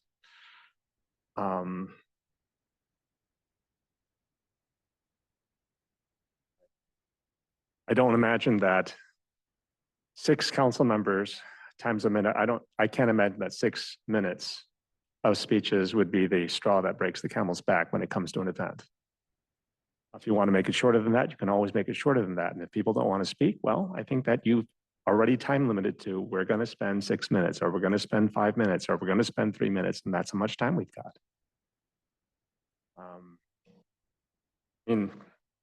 I don't see a problem with council members going to an event, simply standing up and saying, I'd like to say hello either, but I can specifically remember events in this city where I have been dissuaded. I've actually been prevented by staff all the way from up to the city manager level of doing exactly that at an event where I have stated, I just would like to say hello to greet people in my district. Some of them who came expressly because, well, they're in my district and they knew I was going to be there. And I've expressly been told, you cannot do that.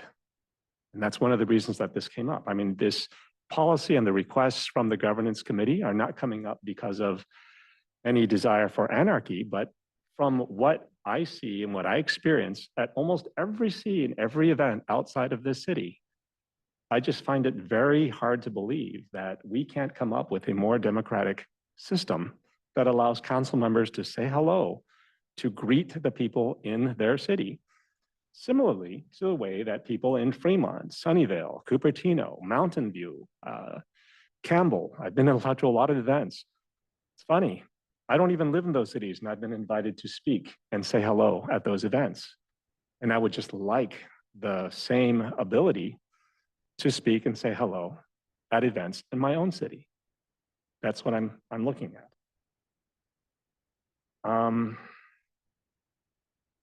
Yeah, so again, I really don't like a system for determining how many people speak. The system that I see here is not really a system for limiting the number of people. It's really about priority for who gets to speak first, who gets to speak second. And if you want to put together a system for priority, I have no problem with that. But when you say that, well, we have a limited number of speakers, we have a limited amount of time, so people cannot speak, that just does not seem consistent with what people do anywhere else. And I simply don't think that it promotes the values that I'd like to see within Santa Clara itself.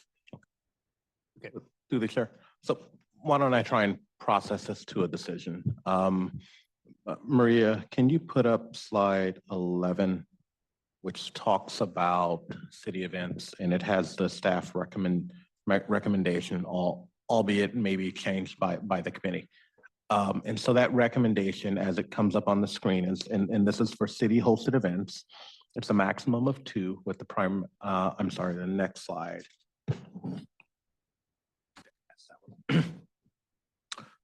Primary speaker being the mayor, and if the mayor can't attend, it would go to the vice mayor. And then the second speaker by one of the 3 options listed, either the district council member, rotational basis, or special interest or expertise. What I'm hearing from a number of council members is a desire to have the mayor as the presiding officer, or the vice mayor or seniority right after that. But also at city planned events, allow for the other 6 council members to speak if desired to do so. Can I ask, is that a feeling by the committee, by every member of the committee? Okay, so that's that. So there will be a presiding person for the event per the committee's recommendation, and then staff will redraft the policy such that the other 6 members of the council shall be offered an opportunity to speak. Staff, based on the event, will recommend a time that time will be enforced. And by enforced, I meant as much as we or the presiding person can enforce and pull a council member off the stage if they're talking over their minute. And for these 6 council members that those remarks will not be scripted. And so there's no additional implication on staff workload for that and expectation that that be scripted. And this is for all city hosted events, whether they're district-wide, whether they're in a district, or if it's more of a citywide thing, right? For example, I'm thinking of a park opening being a district thing, a pride celebration being a citywide thing, or Arbor Day. Fair? I'm sorry, one more thing, only because it came to mind.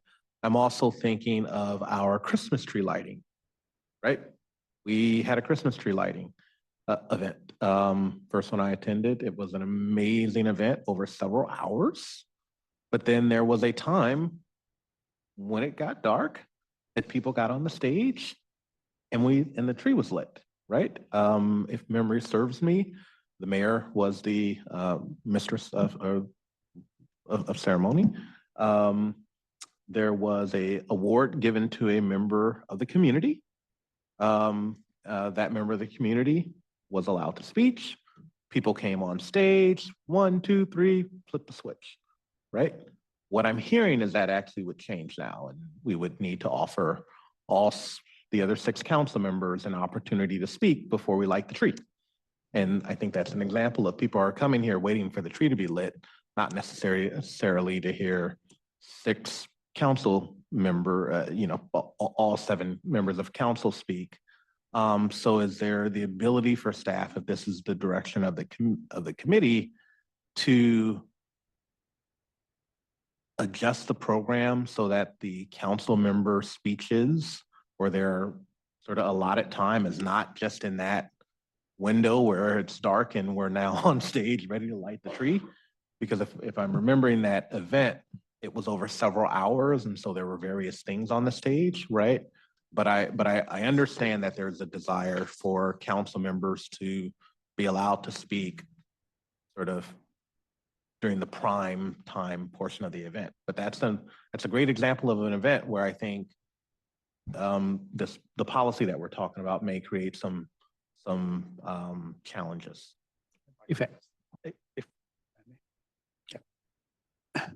We have proclamation at the city council, right? Every city council member can speak about those, whatever proclamation we are issuing over here. And many of us don't even speak, and if we speak very briefly. So I'm taking that example in a way that the council will be responsible enough to manage the time, the way we are managing the time over here in those instances, particular instances, basically. Not all council members speak, but if somebody speaks, yeah, they keep the comments very brief. And same thing in this, the scenario you mentioned, city manager at the tree lighting. I think we will be some guidance from the staff. Hey, yes, you all can speak. It's a very tight event, and audience is not here to listen to different speeches, basically. And you can send a guidance that, hey, it will be 30 seconds, 15 seconds, 30 seconds. Just maybe I go there and just greet everyone Merry Christmas and just say hello. So, but the issue came, as I mentioned, Committee Member Park mentioned, issue did not come because somebody really want to speak, but the issue came because some people were refused to speak, and we are trying to solve that problem. And it may not happen that all 6 or maybe all not, anybody may not even want to speak at an event like tree lighting, or maybe all want to speak. But the issue we are trying to resolve is the refusal to speak by somebody. I don't know how it is, but we are trying to solve that problem. And I would depend on the staff's expertise. Okay, limit the time, give us a guidance, 15 seconds, 30 seconds, 1 minute, 2 minutes. But I would still say they should be allowed to speak. Yeah. Committee Member Park. So I want to address a couple things like, And Committee Member Park, I know we are on the first item. No, so I you know, have I to know, I know. be And, brief to the and point. I, more than anyone here, have reason to want to be out of this meeting. Like, people need to understand that a lot of people get paid to go to these meetings, and I don't get paid to come to these meetings. In fact, it does take a lot out of my part-time, time here. And so whenever I hear that, because I'm the person that says, no, I'm an engineer. If it needs more time and we need to have more meetings, I'm like all for it. And I want people to understand that it takes staff time as well. But I would say that for doing city business, staff is well compensated. I'm doing this out of my own time, and it does affect family. It affects a lot of things. I do understand that. So I'm not trying to stay here because I have a desire to be in this meeting longer, but I want to address the tree lighting. Like, I have been part of tree lighting ceremonies for several years as a council member. And when you tell me that by allowing council members to speak, the process would have to change, I'm going to say the process has already changed. The process has already changed.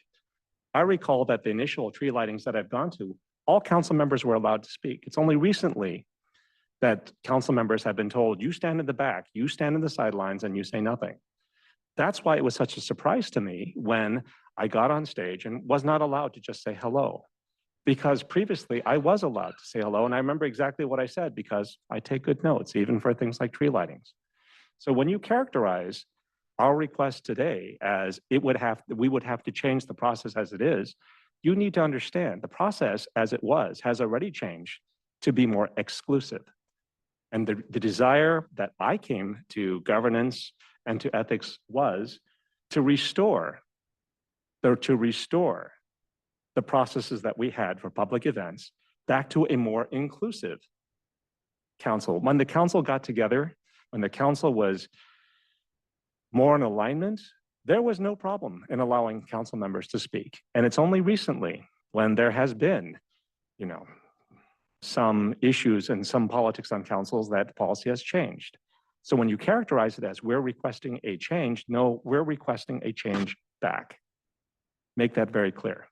The characterization as it was given is not correct.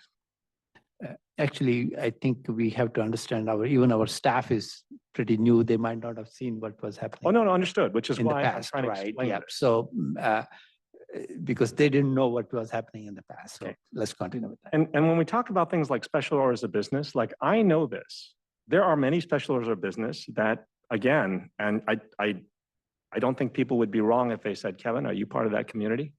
In some cases, yes, I am part of that community because I'm the person that requested that these people for the special order of business appear.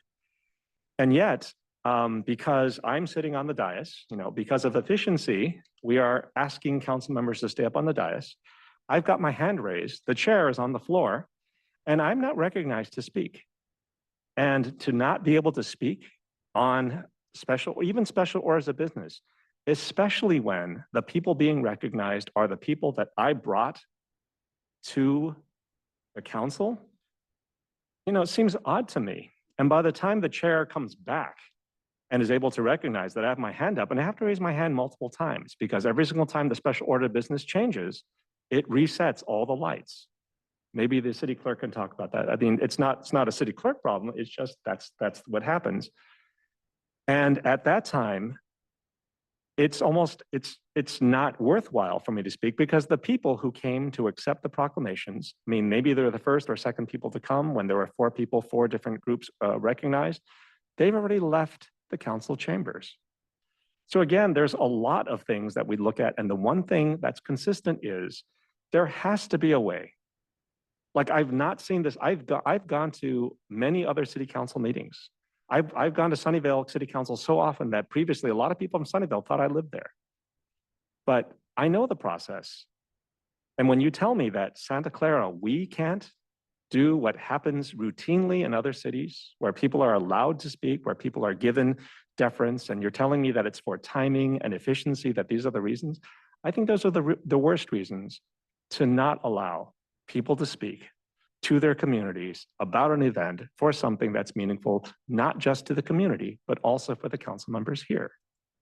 It just seems odd that all the discussions, and we've been talking for over an hour and 50 minutes about this, It just seems odd to me that the policies that staff would come up with are exclusionary policies, and not policies that look towards, again, more people, more voice. And I understand that there is new people, that things have changed. But again, the change shouldn't be about how can we make things more formal? How can we make things more efficient? It should be, you should take the requests and where the requests are coming to into account. This is a request to make things more inclusionary as they used to be when things were less political on council.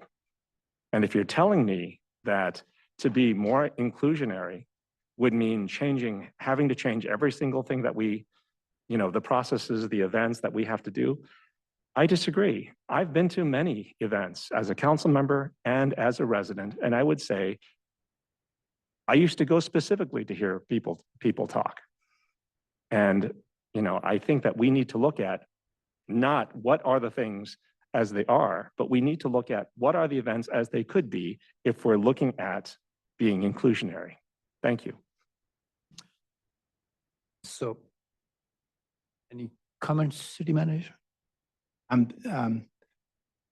Thank you, committee member. Mr. Chair, I think we're trying to eat this elephant one bite at a time. And so with respect to Council Policy 009, hearing what the conversation was, to boil that down into a recommendation, and the city manager will correct me if I summarize it, incorrectly. With respect to city-hosted events, my understanding of the consensus is, and it would be appropriate for a motion in a second, in direction to us on this, if you agree, was that with respect to the primary speaker, you're accepting staff summary as presented. With respect to secondary speakers now, the committee recommendation is that each city council member be given an opportunity to speak at city-hosted events with limits on time administered by staff as appropriate, consistent with the event, and its requirements. So, and then with respect to external events, I know there was some comments and discussions, around that, but I didn't hear anything different really than what staff's recommendation was in summary of that. Folks can correct me if I'm wrong on external events. And maybe we even take city hosted and external separately. I think we can take them together, but with regard to the city hosted events, my question is it the committee's desire that we make these changes and bring it to the city council for action as a new policy, or do you want to have a pilot for a year? A comment? No, okay. I have a comment. Again, we have a lot of pilots here. Like we had a pilot program that expired somewhere in 2022, where council members would ask one round of questions. We would wait for answers, and then we would get a second round of questions. That was a pilot program that was supposed to expire in 6 months. And yet, every single time it comes up, nobody ever says that. I don't like pilot programs. I don't like pilot programs because there doesn't seem to be enforcement of this. And the response I get is, well, it's the chair's prerogative. Well, when we don't have a chair that respects the processes, then I want to say, I don't want to do a pilot program. I'd rather make it an ordinance. I'd rather make it a council policy. Right? I mean, when you've got, as an example, the problem with the previous policy, is it more efficient? Probably. Again, efficiency is not what robust discussion is for. Sometimes a lot of the questions that I have and the follow-on questions are predicated on the answer to the first question that I've asked. And if I have to wait for that answer, now I have to second guess. I have to predict all the possible answers that could possibly come out so that I don't lose one round of questioning and then ask about, well, if the answer is A, then is this the thing? If the answer is B, is this the thing? If the answer is C, is this the thing? If the answer is D, it doesn't make any sense that we would have a policy like this other than we're trying to be efficient. And again, if efficiency is the thing that we come to council meetings for, then again, we need to remove the comment that we have for robust discussion. We need to remove that. We need to remove this policy that we're going to discuss this and get the best possible outcome because we're limited in the things that we can do. And if we're Remember, not going Sorry, to, sorry to interrupt. That Yes. policy is coming up. I know we have on the work plan. So we'll talk about that policy right now. but it's in the work plan If it is 2 desired, years after it expired. So here, in short, do I want to see a pilot program for more inclusionary process? No. no, I would like to see the inclusionary process be the process. I'm of the same opinion too. Depends upon how we decide, but yes, let's make a policy. And if we have to revise, we go other way around. We'll come back and revise the policy at that stage, right? And the other just nuance to that is we think we have enough information to put that together in council, or do we want it to come back to this group first after we draft? I think the direction is clear. We can make the changes and go back to council. If the Council. committee would like it to come back to the committee, we can do that. Perfect. I think we'll go back to the council. That amount of discussion we had over here, it's a good amount of discussion. It doesn't make sense to bring it back to the same committee. Let's take it to the council. I would suggest that. So, Mr. Chair, it would be in order now for you to, solicit a motion second in action on Yes, what I that's what I'm described. requesting the Yeah. committee. Yeah. If we, do you want two separate motions for the 00020 or 009 or one motion is Let's do 009 first. Yes. 009 first? Okay, committee. Motion and as suggested, we all heard the staff with the details. Are we okay with that? And if okay, please make a motion for that. I'd like to make a motion to bring before council, full council, or a 009 policy, something that allows everyone to speak, maybe is managed by time, but does not exclude members from speaking. I don't know what else I need to add to that, but, and this would be, You don't. I summarized the other Yes. parts to it too. So that's consistent with what I described. Okay. Do I have a second? I'll second that. All in favor? Aye. Aye. Any opposed? Okay, good. So now we go back to 0020. Somebody want to make a motion on that? I'd like to make a motion to adopt staff's recommendation. well, I'd like to add something to that, which is I'd like the approvals. I'd like to come up with at least a recommendation if it comes before council, that the approvals go through full council, not just the mayor. Right. You saying any approval or just the 030s when the mayor decides not to? But I mean, my problem was like, I wanted to say just for new things or just for 030s, but again, my comments during the discussion about the 020 process was about transparency, even for proclamations or commendations. Right.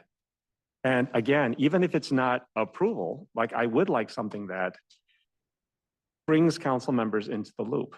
Mr. Chair, we actually have a recommendation on that along the lines of the notification, process. Based on what we heard from the members, we're thinking staff's recommendation be amended to include a notification section that essentially says staff will endeavor to provide the full council with advance written notice of the pending issuance of any proclamation, commendation, or certification. I think that will solve the problem because once we all are in the loop, that will solve the problem. Okay, but And- staff recommendation doesn't include that. Okay, but the staff agreed to include that. We're proposing to add that to staff's recommendation as a response to your concern and interest in that. And we're supportive of that. Because Did I misstate that or do we need some more nuance? No, those words capture what we're intending to do. I think there's a reality that we need to discuss. For example, there are times when we're requested for a ceremonial proclamation on the Thursday or let's say a Friday and the event is Saturday, right? It would be our intention based on the wording is that we would still follow through to the extent that we can get an email to council, we can get an email to council. But we would not have a process where if we don't get, let's say 72 hours in advance notice, we can't issue that proclamation, right? I completely agree with that. It's built in my view, to the endeavor part. Maybe we could add language that says to the extent practicable, right? Well, Because there has to be some realism and. Absolutely. Yeah. No, I'm good with the words. I just want to make sure that the committee understands that, the policy as written and as with your suggested changes wouldn't prevent staff from issuing a proclamation if there's frankly not enough time for council to comment. And, I can work with this council long enough that I could foresee as written, as amended, that policy being adopted and us not getting enough notice and then concerns that staff is violating the policy, right? So I just want to be very clear with the committee that we would certainly make every effort to provide written notice, but if in fact there's not enough notice, it wouldn't prevent the. Not in effect, our term for that is jurisdictional, right? It doesn't prevent the issuance. It's just a thing that we are intending very much to do as part of the policy. Right. And my concern with that is if we take a parallel with Jevons law and we treat loopholes as a scarce resource, if we make that loophole known, then my concern is what happens when that escape is used more and more often as a way to not have to give notice. I mean, I think that there would also be some discussion of the importance of a type of proclamation. Like there are some proclamations that are timely, but to be honest, that's not the most important thing. That's not something that we're going to make time sensitive, at the expense of transparency or at the expense of the process. There are some things that, and where's the line? Like, I don't think that there is any definition of where the line is that, oh, okay, well, you would like a birthday acknowledgement and you've asked for that 24 hours in advance. I don't know that that would be important enough, even for the President of the United States to say, well, we're going to break, our transparency and notification policy to make this exception. Like there aren't enough controls on exceptions, on times and things like that for me to feel comfortable with allowing those types of escapes.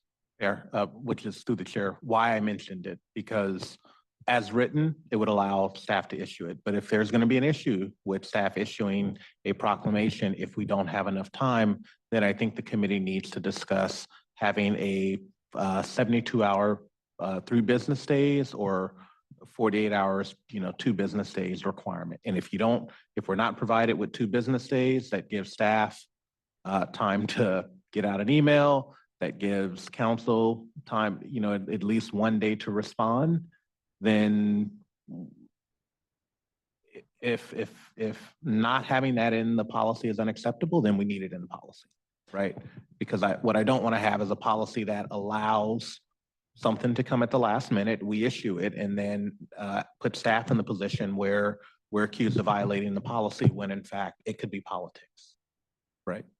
Agreed. And I think that we should do as much as we can to, by policy, reduce the amount of politicking that's possible.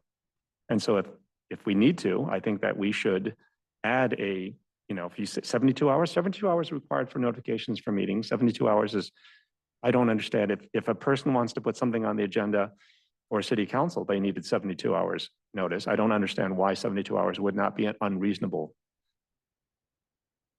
I want to turn to the assistant to the city manager. I was just going to add that the annual list of proclamations is usually we have a year in advance. We would give that to council so you know what to expect for the entire year.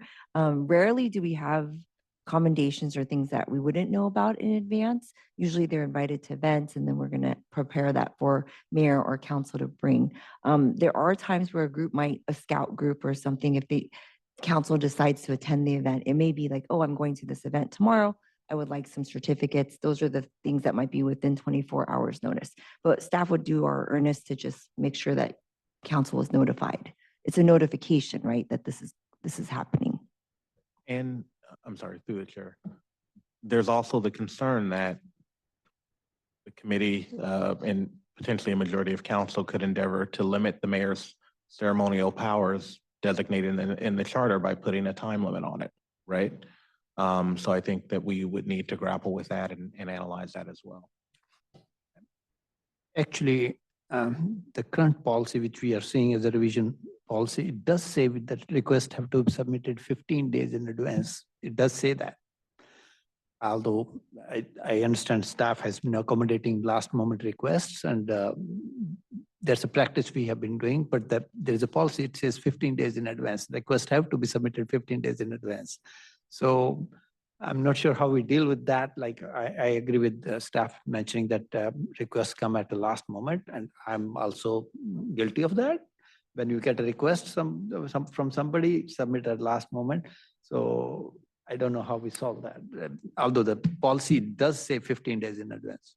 It says should be. Right, it doesn't say must be submitted. And now, if we want to put a, should be submitted with 72 hours in advance, that's fine, right? I think that still respects that life happens, and it allows staff to issue it, and it doesn't create a very sort of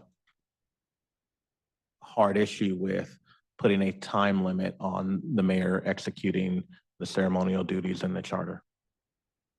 The committee decide about, do you want to put must be 72 hours before, or you want to restrict that? It's pros and cons both ways. And I would ask, sorry. Yeah, please. That it still be endeavor. Again, there's going to be any number of different circumstances, and we're not trying to create a trap or a tripwire here. It's really more of guidance of the kind of notice that you're expecting, in my view, if it's going to be 72 hours. So it's not a must provide 72 hours, because again, that suggests therefore you can't issue the certificate, and we're not saying that, and we wouldn't recommend that. It would be endeavor to provide, and if you're going to add something, timely notice, up to 72 hours in advance would be kind of a hybrid version of that. And we could lawyer this thing to the nth degree. I'm just trying to address in fairly summary fashion, right? With some deference to how this thing will be administered, a concept that captures your legitimate interest and concern that these matters be transparent. If I may ask a question to, I think Maria might know the answer to that. How many times is it that, let's say we issue, it's a rough number, ballpark. I'm not asking that you have to be accurate in your answer. Let's say we issue 100 total proclamation, commendation certificates, everything total.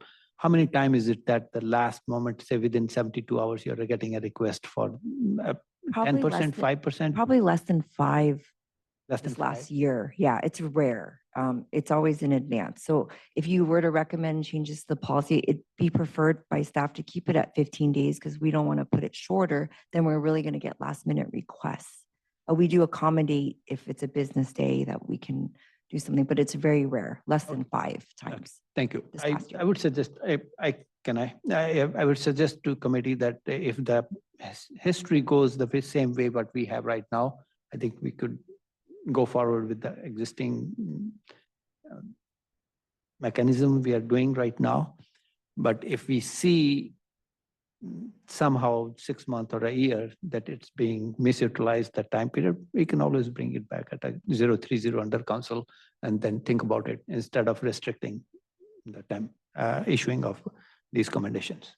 Understood. Like, I don't suggest any change to the should 15 days that already exists. It's already there. It looks like there's already something there. But I mean, in the line of trying to track these exceptions, I would like to add, it's kind of an engineering process. Anytime an exception is granted, that staff create a report that explains why, this was necessary with justification. Because again, we don't want to create these reports.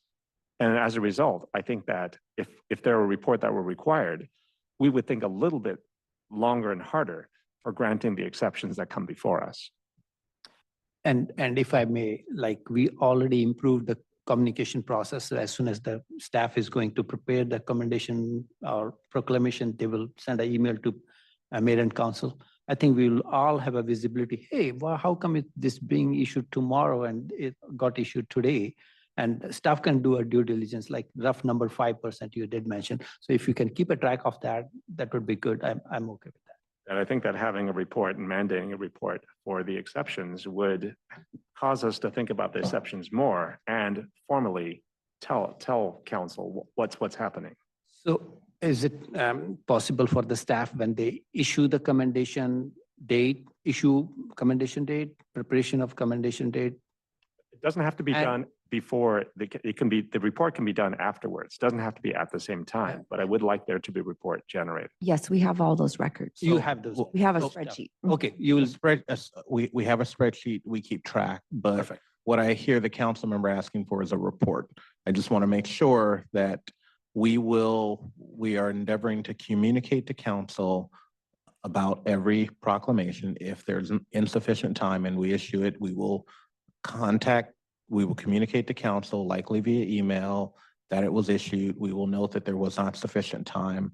As long as that suffices as a report and we're not referencing a memo or a staff report type report, that would have me raise significant concerns about staff workload. But if we're just saying notification, keep it simple, totally fine. That's fine. And Yep. the reports don't have to be 10-page reports. It could be just, well, this is what happened. And I wanted to clarify, is this for proclamations and commendations notifications, correct? Not for certificates, because those are individual. Can you clarify that, please? I think it would make sense to me. Everything, right? To me, it says everything. And if we just prepare an Excel sheet, day of the event, proclamation issued, it will explain everything. Let us articulate the difference between a proclamation, which is long, and the 15 days is really important because of it recites a lot, versus a certificate, which is there's a sample in your PowerPoint. It's a really quick print. Maria, take that away.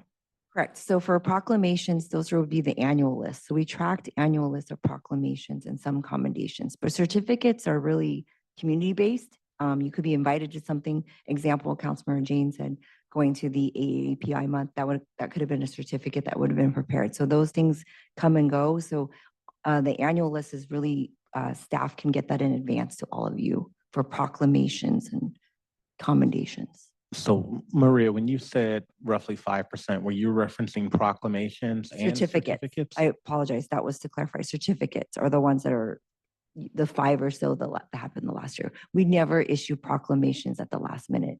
Those are always planned out, at least 30 days sometimes or more. But we can maintain that, like if we are issuing certificates also, okay, issued so-and-so date, something like that. We have records of all of them, but they are numerous. Those are a lot more, like for scouts and for things like that. You have troops and that can have 30, or a high school group, there are numerous certificates. But we do have copies, but we mainly track, the policy says annual list of proclamations and commendations is what we have committed to providing. And that was in the existing policy as well as a memo. So we can do that. And anything in addition that's new, a new proclamation that's not part of your annual list, we would notify council perhaps when the request comes in. So am I hearing that the commendations and certificates will not be sent to mayor and council? Correct. It would be not as a proclamation where they're planned.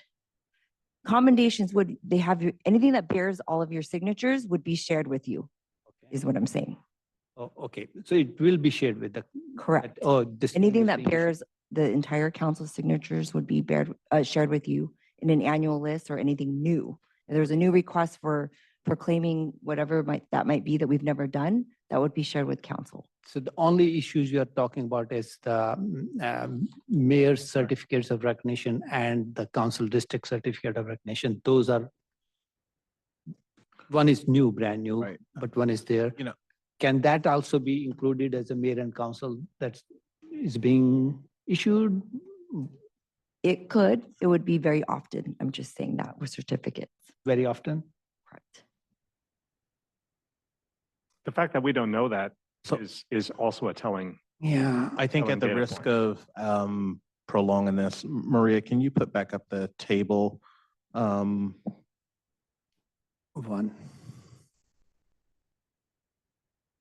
Because I want to make sure that the committee is clear on Let me, oh, I the closed. difference between proclamations, commendations, and certificates and what they would or would not be notified about. Because I think there's a desire, what I'm hearing, for the committee to be notified of everything, which is not what was proposed. Right. And that's the reason I brought it up, because I'm seeing this imbalance here. That's the original reason I brought up. So this table, under signatures, like Maria said, council would be notified for all proclamations or commendations and district certificates that would bear their signature. The third or fourth column, mayoral certificates of recognition, where the mayor is requesting a certificate of recognition that just bears the mayor's signature. Currently, those are not provided to every council member as an FYI. And in our conversation about notification, we would keep that. Now, what I hear from the committee is a little frustration about that and also a desire to be notified. And so we would do, for example, Maria, a group notification if we're doing it to a scout, right? Doesn't happen all the time, but if a scout contacted the mayor on a Thursday or Friday and said, hey, we're having something on the weekend, can we get a certificate? Are you available to come? And we had time to print them up, we would normally print them up and with the mayor's signature, she would take and deliver them, right? I think what I'm hearing from the committee is a desire to be notified of that. That's correct. Okay. So we would simply do a notification beforehand if we could, or after if necessary, but. That's correct. And if I may, is there a motion on that? But there's no second yet. And I would say just one more change, like if the mayoral certificate of recognition is happening in a particular district, that council member should be allowed to have his or her signature on that, along with the mayor, if they want to. Is that okay?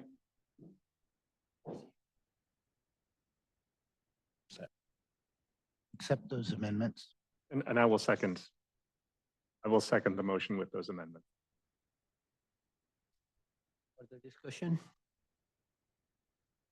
I almost want to say I'd like to repeat the motion, but This staff is clear about the motion, or you want us to repeat it? We would, Repeat the motion. Okay, please. Motion is Clarity. staff's recommendation with, as city attorney had said, with notifications about proclamations and commendations, and that we will keep the advance notice of 15 days as a desire, as a should, 15 days notification. And that if the certificate or proclamation is in the district, then the council member in that district would be added to the certificate. And the notification of certificates and Yes, district is also to be notified. Correct. To that. I'm sorry, I was worried this was happening, and maybe it's only happening in my head. I'm distinguishing between the time period for a request of the proclamation, commendation, or certification, and the notice period that we provided. The request period that I thought you were all comfortable with was the 15-day request period. The notice period is, as I understand it, and staff, correct me if I'm wrong, is a notice to the council people that staff would endeavor to provide the full council with up to 72 hours advance written notice. Any proclamation, commendation, and I thought now added still certification. So those are different things for me. Okay. I don't think you're modifying the 15-day. I think there was a request that if there was something that was issued that didn't follow the 15-day, that you get informed of that in some periodic basis. That staff would notify you, endeavor to, right, of the pending issuance of these things within 72 hours. That's my understanding of those aspects of it. Is that correct? That's correct. That is I mean, is that consistent with staff's understanding of how that was going to work? The thing I just heard that happened fast, and want to make sure I understand as my duty in making sure I'm administering this, is something different with respect to the mayoral certificate regarding an opportunity for, if in fact the mayoral certificate was being issued within a particular district, that the district representative for that district also be given the opportunity to sign that certificate. That's different than staff's recommendation, and I'm hearing that part of your motion as well. Wanted to make sure.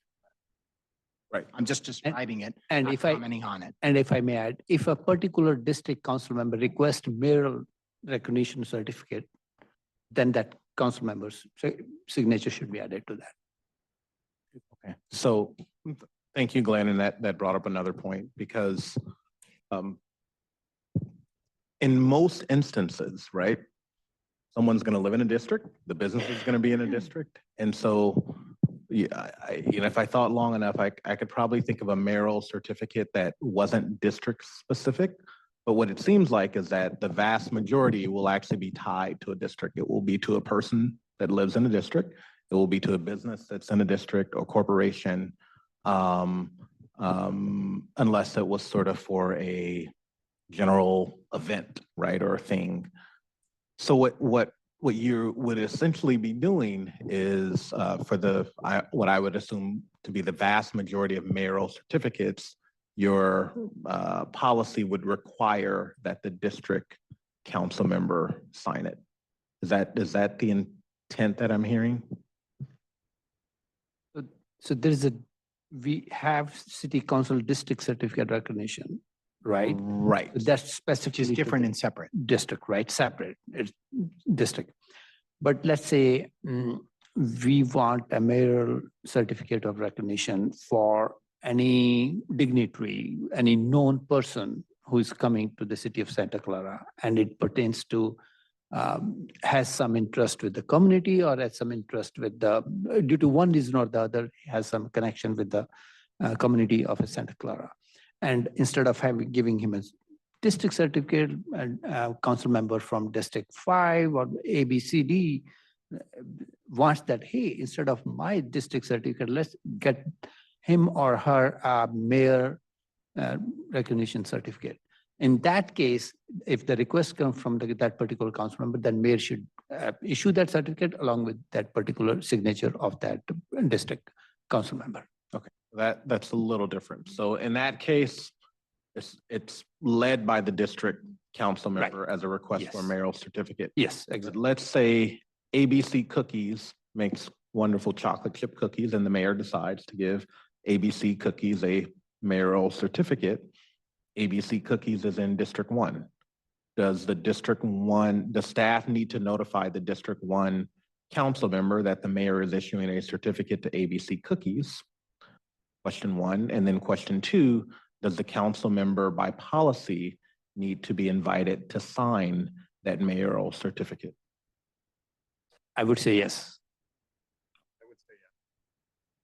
Okay, so that actually covers both instances, Right. right? And that's what I was saying. I think by policy, what you would essentially be doing is ensuring that for the vast majority of mayoral certificates that the mayor signs and a district council member by policy staff would need to ask them to sign. Lynn. Yeah, I mean, that,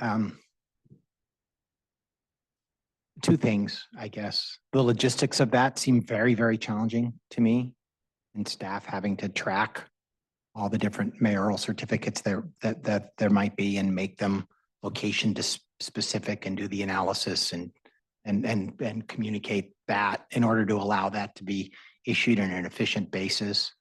And I think that starts to blend and encroach on kind of mayoral authority kind of in that instance. I think staff's attempt to address, your interests and concerns about, district interests is really addressed by proposing at your, request, the concept of a district, certificate. So I think for the both practical reasons and ones relating to kind of pattern and practice and mayoral authority, I don't think that's ideal from a recommendation standpoint.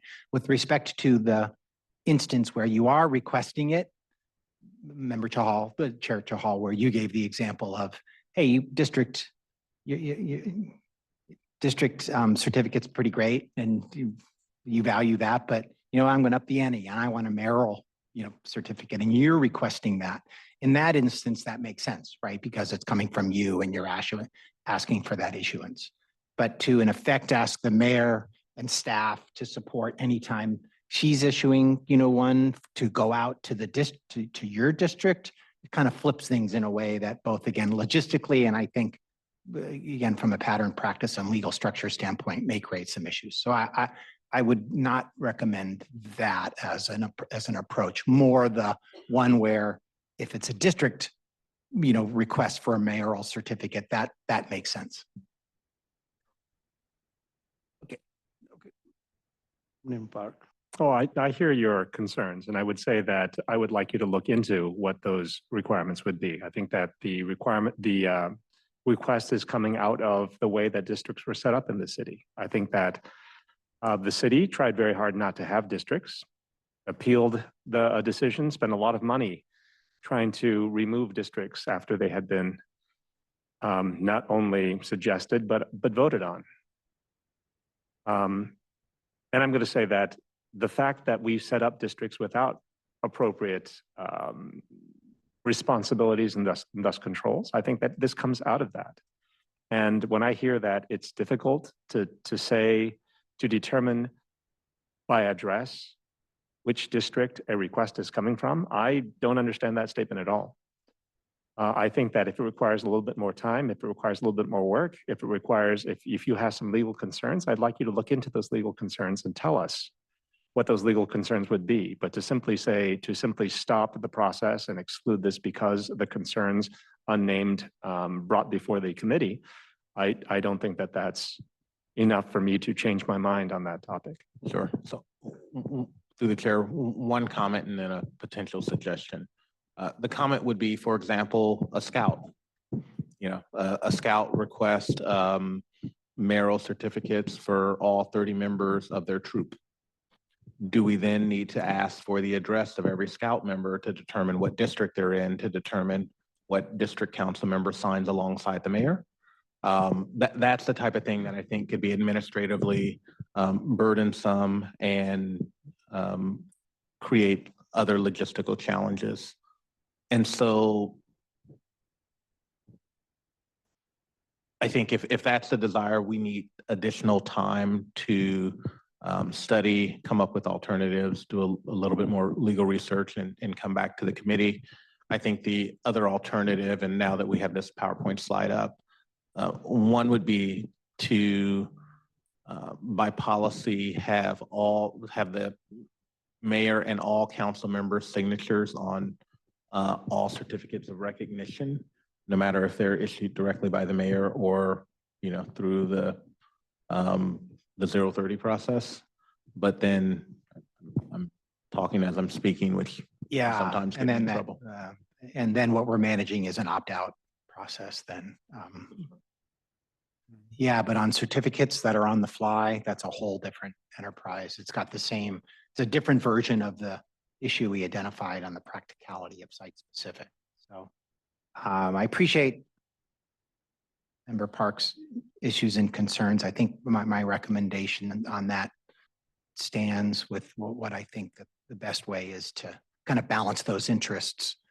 The concept introduced just a little bit ago, right? So we're still familiarizing ourselves with it, of having a requirement for district representatives to be able to sign on to mayoral certificates, I think is easier to navigate where it's initiated by the district representative. I think it creates both logistical and allocation of authority and powers, issues where an affected district member is saying, you have to do the work to figure out exactly what the district connection is, and I get to be on that mayoral certificate. Mayoral certificate by its nature is a mayoral certificate. So that's my recommendation about how to parse that. And it remains my recommendation. My response is I respect that input. At the same time, I think that having the data for where the requests are coming from would be very nice. Like we maybe having the data of which districts are having the most certificates of recognition. In the case of the hypothetical troop, where is the troop located? I don't think that we would recognize, like if we were to recognize a company, we wouldn't recognize every employee and every single place where they live. We would recognize where the place of employment or where the headquarters or where the office is located. I don't think that we would go down to the granularity of the individual people that make up the entity. I would love to hear more examples of how we could do this, but I mean, I can think of a number myself that I don't think it's that difficult. If it is that difficult, I would like to hear a report of why it's that difficult rather than exclude it from the motion because we say it's difficult.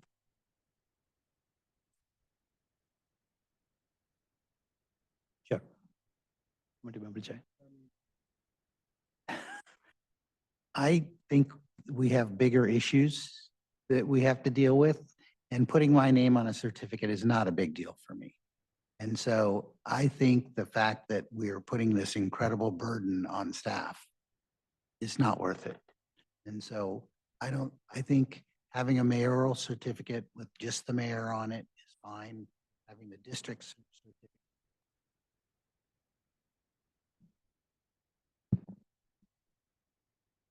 Yeah, and I think that, again, there's things that I'm okay with as well, but I'm trying to think in terms of being fair, not just to me, but also to people that come after me and trying to, give abilities to district representatives as well as put some controls on bad actors. I'm going to stick with the requests, which is it would be nice to know which requests are being made, even if they're mayoral certificates. It would be nice for the district representative to also be notified of any certificates of recognition or proclamations or commendations. It would be nice to know. Again, this is data, and what I'm hearing is there are so many of these mayoral certificates around that it'd be an undue burden to staff. And I'm like, I have no idea how big of a problem this is or how big of an issue this is. And to me, that fact is also something that's a bit of a concern. So I'm willing to vote on the added, like, I can withdraw my second for the initial motion if I have to create another motion that adds the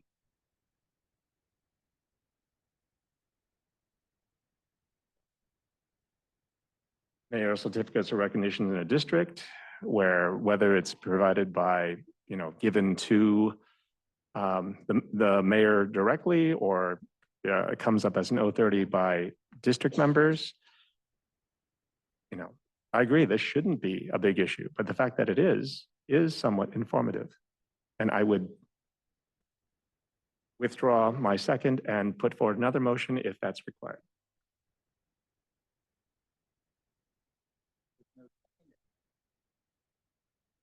So you can make another motion. So my motion would be for staff recommendation with the city attorney's notifications, not just about proclamations and commendations, but also mayoral recognition or any recognition, really.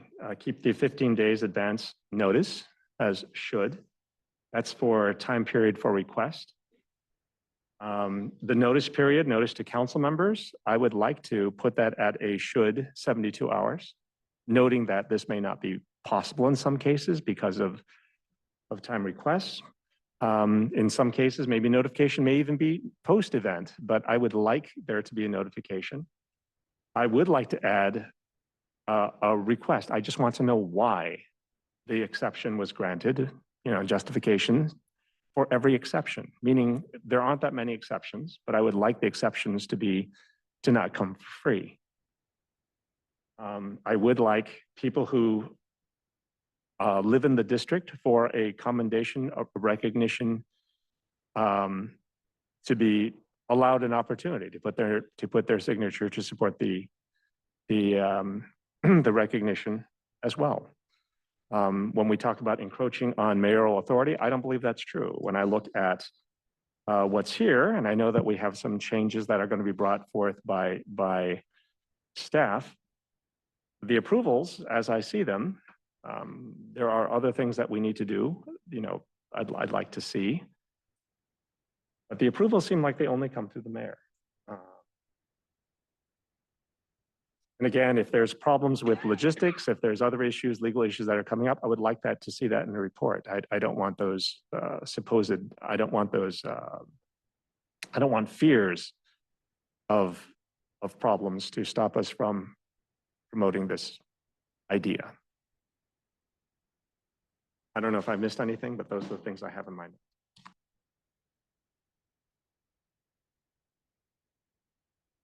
And I think that was something staff understood and was supportive of, except for that last part for the reasons we've stated.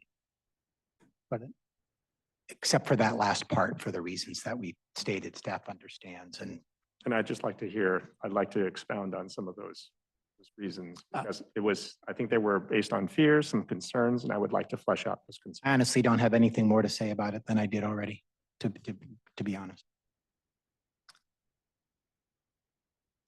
I'll second that motion. And I know it gave a little bit of flexibility, I think, on the mayor's certificate of recognition. If in the process, when the notification is being sent to the council that this thing is being issued, if a council member finds out, hey, it's in my district, I would also like to have it, then they can request the staff to add their name to it, and that should be added to that. We are not encroaching on the mayor's powers, but we are just like on other proclamations, commendations, we are adding their council's name. So we are just adding that name to that mayor's certificate also on the request of the council. Is that doable, city attorney? We'll obviously, if that's the direction that you take, we'll figure out a way to make it work as best we can with a policy that we'll bring back and present for full council consideration. Okay. The opportunity to be considered as opposed to requirement that you be added would be helpful, if that's what I'm heard you saying. An That's what I'm opportunity saying. be considered. At least opportunity to the council. May give some flexibility and consistency with the concerns I talked about. Yes, that's what I'm saying. Opportunity for, if the council knows that, hey, this thing is being issued in my district, this business is being issued the certificate, why not add that, whatever district? Yeah, still a lot of logistics and challenges and work that would go into it. So I'm not speaking for staff to say that's an easy thing to do. The opportunity is helpful to me from a legal standpoint. So I'll let city manager talk about, again, maybe reiterate comments he made about the challenges of sorting through when a district person is implicated. I think with the changes, it's just clear that we're going to need to come back to the committee before going to the full council. I think there's both legal issues that we need to fully vet out, as well as operational issues. What I would not want is staff to be put in the position of the mayor desiring to issue a mayoral proclamation with only the mayor's signature on it, and then having a policy that allows, even if it says a council member should be provided the opportunity, right? We need to clearly vet out what happens when the mayor is saying, the charter allows me to be the ceremonial head. Historically, I've been able to issue proclamations with only the mayor's signature. Now the council is saying that they want to sign on to a mayoral proclamation. There's a conflict there. I wouldn't want to get to the city council and have that conflict there and without us first vetting it legally and returning to the committee if there are some legal challenges. And I appreciate you saying that. I would agree with that. Upon reflection, it's both that helps from a legal standpoint, but doesn't solve it from a legal standpoint. And it still retains, again, all of the, how do we sort out what what the district connection is and what the district representation is and who all, more than maybe one of you, needs to be offered that opportunity. So I'd concur with that. If we're going to have to sort that out, that's going to take some more time. I think this has been pending for so long, so I would say request the maker of the motion, let's do the staff recommendation, and by the time it comes to the council, we can discuss. By that time, city attorney will have some more clarity on powers of the what do you call, ceremonial powers of the mayor also. And if at the time of the council discussion, if we need to change, we can change that. Why don't we accept Okay, that's my because recommendation. Understand what you said. But what I'm Want saying is staff's recommendation? staff recommendation, let's go with the staff recommendation right now. And There's already a motion on the floor. and he's asking me to We've already change. I'm asking him to change to staff recommendation, and that's what I'm asking. So I want a clarification. What I thought I heard the city manager say is that it wouldn't go directly. Previously, I heard it would go directly to council. Now what I think I heard is that wouldn't go directly to council. He's asking for a little bit more time. It would be brought back before the committee, before it went to full council again, to flesh out some of these issues. Staff's recommendation is if the committee desires to make the change that's noted, that we be allowed to analyze it both operationally and legally and bring it back to the committee. And how long would that take? At the moment, I can't provide a response to that. I know that certainly the city attorney's office has a role, city manager's office has a role. I think certainly by your next committee meeting, we can bring that back. If it's sooner, given the business calendar that the council has and existing workload, I know it's not 30 days, maybe it's 60, but your next meeting is in 90 days. So if you're pressing me for a decision, it feels like somewhere between the 60 to 90 day timeframe. Because I would like it as soon as possible if it's going to come before committee again, but I'm not willing to drop the request. The other request that I did add was, again, a report for exceptions. I mean, we said that we allowed that there would be exceptions. And what I explicitly stated when I was making the motion was a request for reports on exceptions, why justifications for why exceptions were granted. Thinking on the fly. We can pause, do the research, come back to the committee. Alternatively, if the committee wanted to forward the staff recommendation to council, we can agendize that for action at council. That would occur before we've completed all the research on can the council require additional signatures on a mayoral certificate. The council action would occur before that's all complete. You can always change the policy later, right? We can leave that question hanging and we can do research with that and bring that back at the next council meeting. But in the intervening time, if the committee could forward this request as is to the council, and if at some point it's adopted, you can always change the policy later, right? To add the council member signature to the mayoral certificates. And 3 years ago, I would have accepted that without question. But my concern today is we are so backed up. We used to continue items for time certain. We don't continue items for time certain as much today. We do have a lot of work in front of us. We do have a lot of work in front of us. When this item was brought, I think before council, I think the beginnings of this item came before council 2 years ago. And again, this is my concern with the work plan and the schedule. So I'm okay for the sake of moving the item before council sooner to get this on a schedule, but I want to make sure that the discussions, that the amendments that were brought up in this committee are not lost in that staff report. And, maybe even in recommendations based on what this committee has discussed. My concern is we accept staff recommendations. I'm going to get a recommendation on exactly what I see here on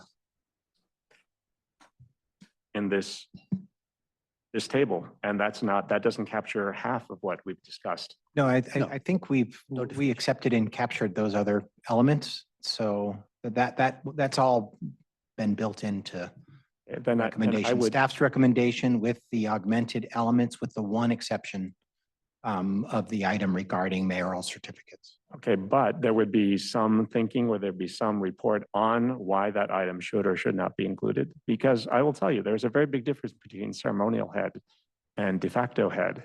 And maybe this is something that should go through arbitration. So what we're saying is that the staff recommendation with the amendments, with the exception of adding council member signatures on mayoral certificates, would move forward to the full city council. That specific question on whether by policy, the council can require council member signatures on mayoral certificates will come back to this body for discussion and direction. If in fact, there's a desire to add that, then a modification to the policy can be forwarded to the city council at a later date. I think I can agree to that.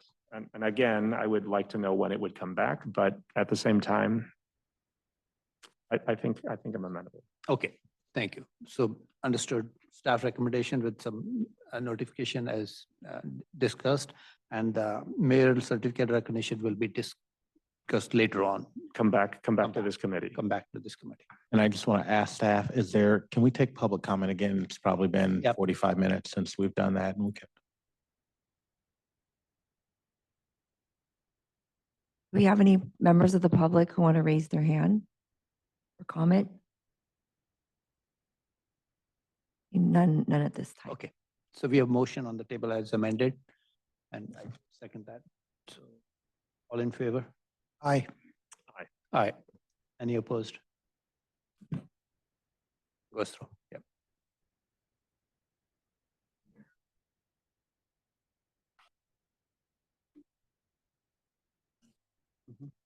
I'm sorry. I just want to do a check-in. We've spent 2 hours and 50 minutes on item 1. We had flagged with 5 more items left. I'm sorry, that was item 2. So we got through item 2 in 2 hours and 50 minutes. We have 5 more items left. This meeting was flagged for 2 hours. I know staff have other commitments, and literally I'm missing my daughter's birthday party in 10 minutes, but that's me. And I am not going to commit to staying for another hour and 10. So I just want to check in on, do we want to reschedule the meeting to cover items 3 through 7? Do we want to take some items now? And I haven't even checked in with staff on what their other commitments were for the rest of the day.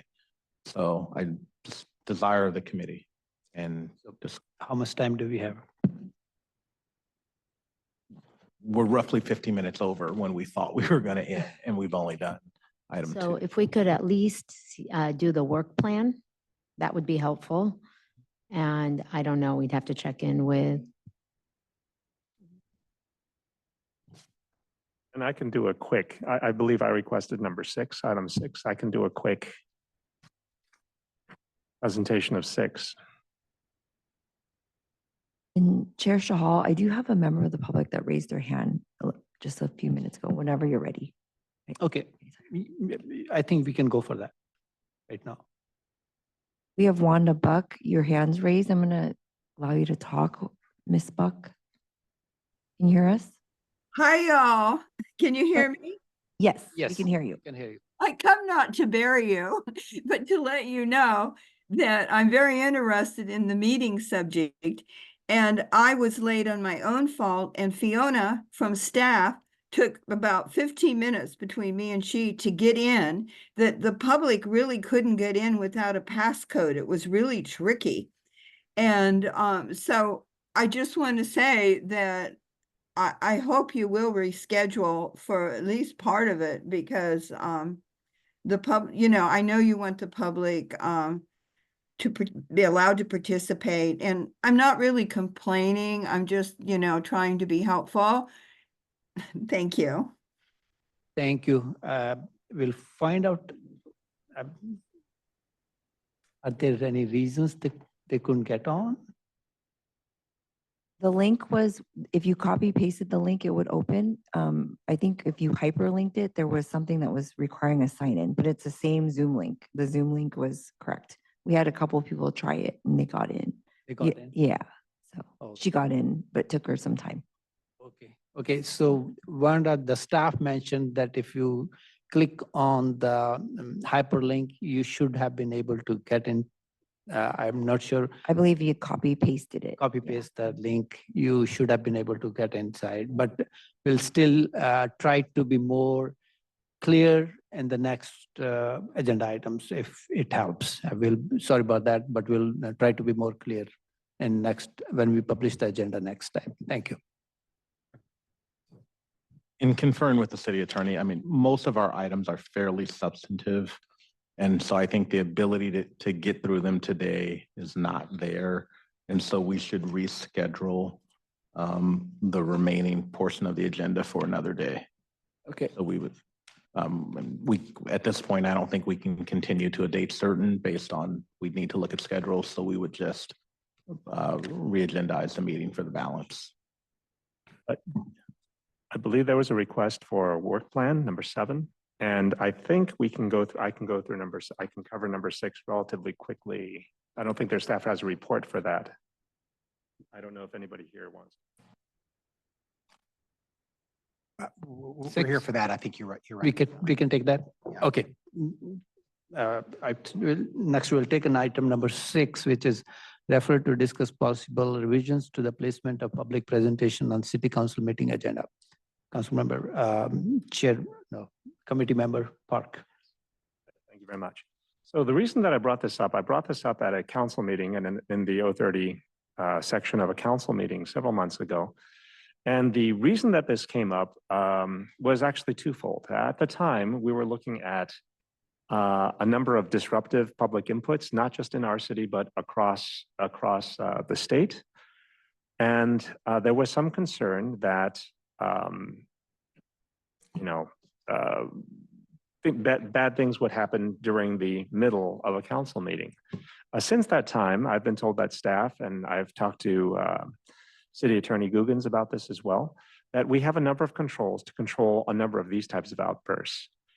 The specific request from the person, I mean, the reason that I brought this up is not because I came up with this idea, but there was another person in our body who we had discussed we discussed what these issues what could happen. And the specific item that was brought up was not move all public presentations, but would it be possible to move public presentations that were not agendized or from people who are not in the audience? Could we move those to the end? And thinking about it, I mean, I kind of like that idea, but I almost feel that that would change, that would create different classes of online, of meeting participants. So I would like to, at this time, withdraw that item, which is maybe remove it from the calendar. And if the issue comes up again, we would re-raise it. But at this point, I don't think that there's anything that I would like staff to take action on. Thank you for taking care of reducing the agenda. Staff is City- fine with City that Council. approach, Mr. Chair. Okay, thank you. Appreciate it. Oh, committee member I Jen. didn't actually understand what your motion was. You were talking about these disruptive people calling in and creating hateful speech, but were you going to move that, all of the online comments to the very end of the meeting? Was that your proposal?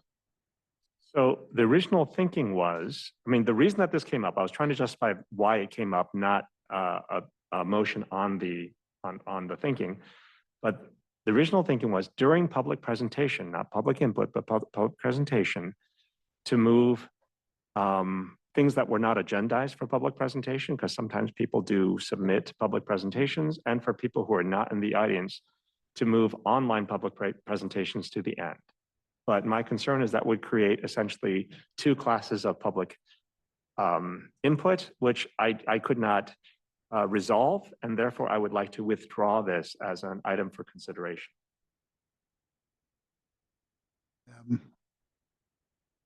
That's fine. I guess while this topic is under consideration, I was interested in doing what VTA does, which is provide, say, 30 minutes or 1 hour of limited public presentation for non-agendized items and move the balance to the back end of the meeting. But I don't know if that is, if we can talk about that, since we were talking about public presentations, does that make sense? It's within the orbit of this item, as presented. And one of the things that I talked with Member Park about, if I might, Member Park, is there already is kind of on a case-by-case basis, depending upon number of people present, the intensity of the agenda, right, that's before you, other matters that are actually agendized, right, that are of substantial public interest, but with people waiting to hear those items. There already is authority on behalf of presiding officer, right, with support of the council to make adjustments to how any particular meeting, is run. And so the thought was that you already have measures built in kind of on a meeting by meeting, basis in order to address that.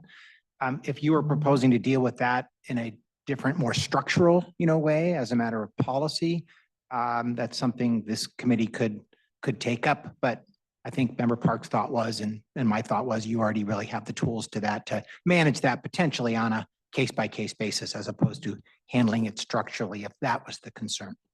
I'm willing to consider. I think the way VTA does it is just manages expectations. People know that they're going to only get within the first half hour, and then they'd be pushed to the back end. Here, if it's on sort of a case-by-case basis, people will get upset if they get pushed to the back. Yeah, and appreciate that. And again, different circumstances as they might arise, right, might be best handled on a case-by-case basis. For example, hostile actors, that are looking to disrupt the meeting as opposed to engage, in substantive actions of the meeting might be handled differently, right, than a group that's turned out, with a legitimate interest, within the city's jurisdiction.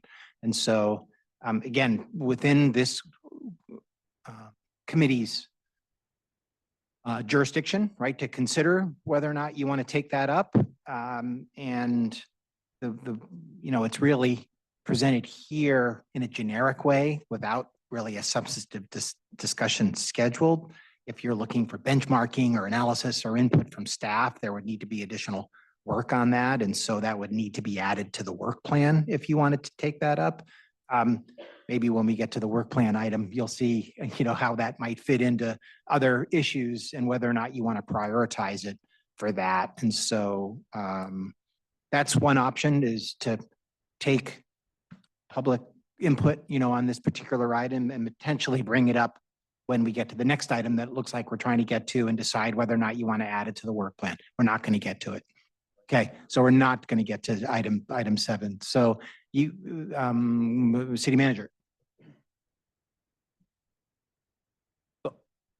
I think if the request is as simple as adjust council agenda policy so that comments on non-agenda items at the beginning of the meeting is limited to 30 minutes, and after 30 minutes, it would go to the end of the meeting. If we can draft that and bring that to the full city council, I don't. It could even be added if we're trailing the item on meeting management protocols and options. Potentially, it could be added to that as an ancillary discussion to that, because it does fit into the larger context. Right. As opposed to bringing it directly to council to give it some discussion here. Totally Yeah. fair. Yeah, it doesn't need to come back to the committee for discussion if it's that straightforward. We drop this agenda for the timing. Yep. Okay, perfect. Well, we should have a motion. Motion. And a second on that, and then we will adjust the appropriate policies and bring it forward to the city council. And so that's to change the city council's agenda process. I'm sorry, was that what you intended, but Member Jane, or were you saying we can drop it and take it up for future discussion? I think, well, I think you mentioned that there's There's already a work plan item for meeting management. So I would just make a motion to have this considered during that discussion. So I would, so I'll amend, we'll augment the meeting management item to include a discussion of this item when that comes back. Very Do good. So that would be your we- motion. And that would be my motion. And I will second that motion. Any public, Maria, any public want to speak on this item? Do we have any members of the public who would like to speak on this item? Please raise your hand. No, oh, we do. Wanda, hold on. Hi, briefly, if you make it so that it's only 30 minutes, considering that the online people are always behind the ones in presence anyway, it once again shows disparity between online people and those present. That's my comment. That's all. Thank you. Thank you, Wanda. And this item is going for a discussion on a different item next time. We are not that this item is completely being eliminated. So when we discuss about it, we'll take that in consideration. Thank you. Thank you, Wanda. Okay. All in favor? Aye. Aye. Any opposed? So city manager, are we postponing rest of the agenda for a date I certain? think we should, no, not a date certain. We will need to schedule a special meeting and poll for availability. But given the time, we should postpone the additional items to that future meeting. Okay, and do you have a rough idea, like within 30 days? I mean, Within, we would attempt to do it as soon as possible based on scheduling. I think all the staff reports are ready, all the PowerPoints are ready. It's simply time today. We were not able to get to them. So Okay. we will immediately start to poll. thank you. So with that, do we have to make a motion to motion It would be a motion to adjourn. Yeah. motion adjourn and take up this meeting on the, when staff comes up with the next? Okay, Motion to adjourn. all in favor? Aye. Aye. Any opposed? Okay, the meeting is done.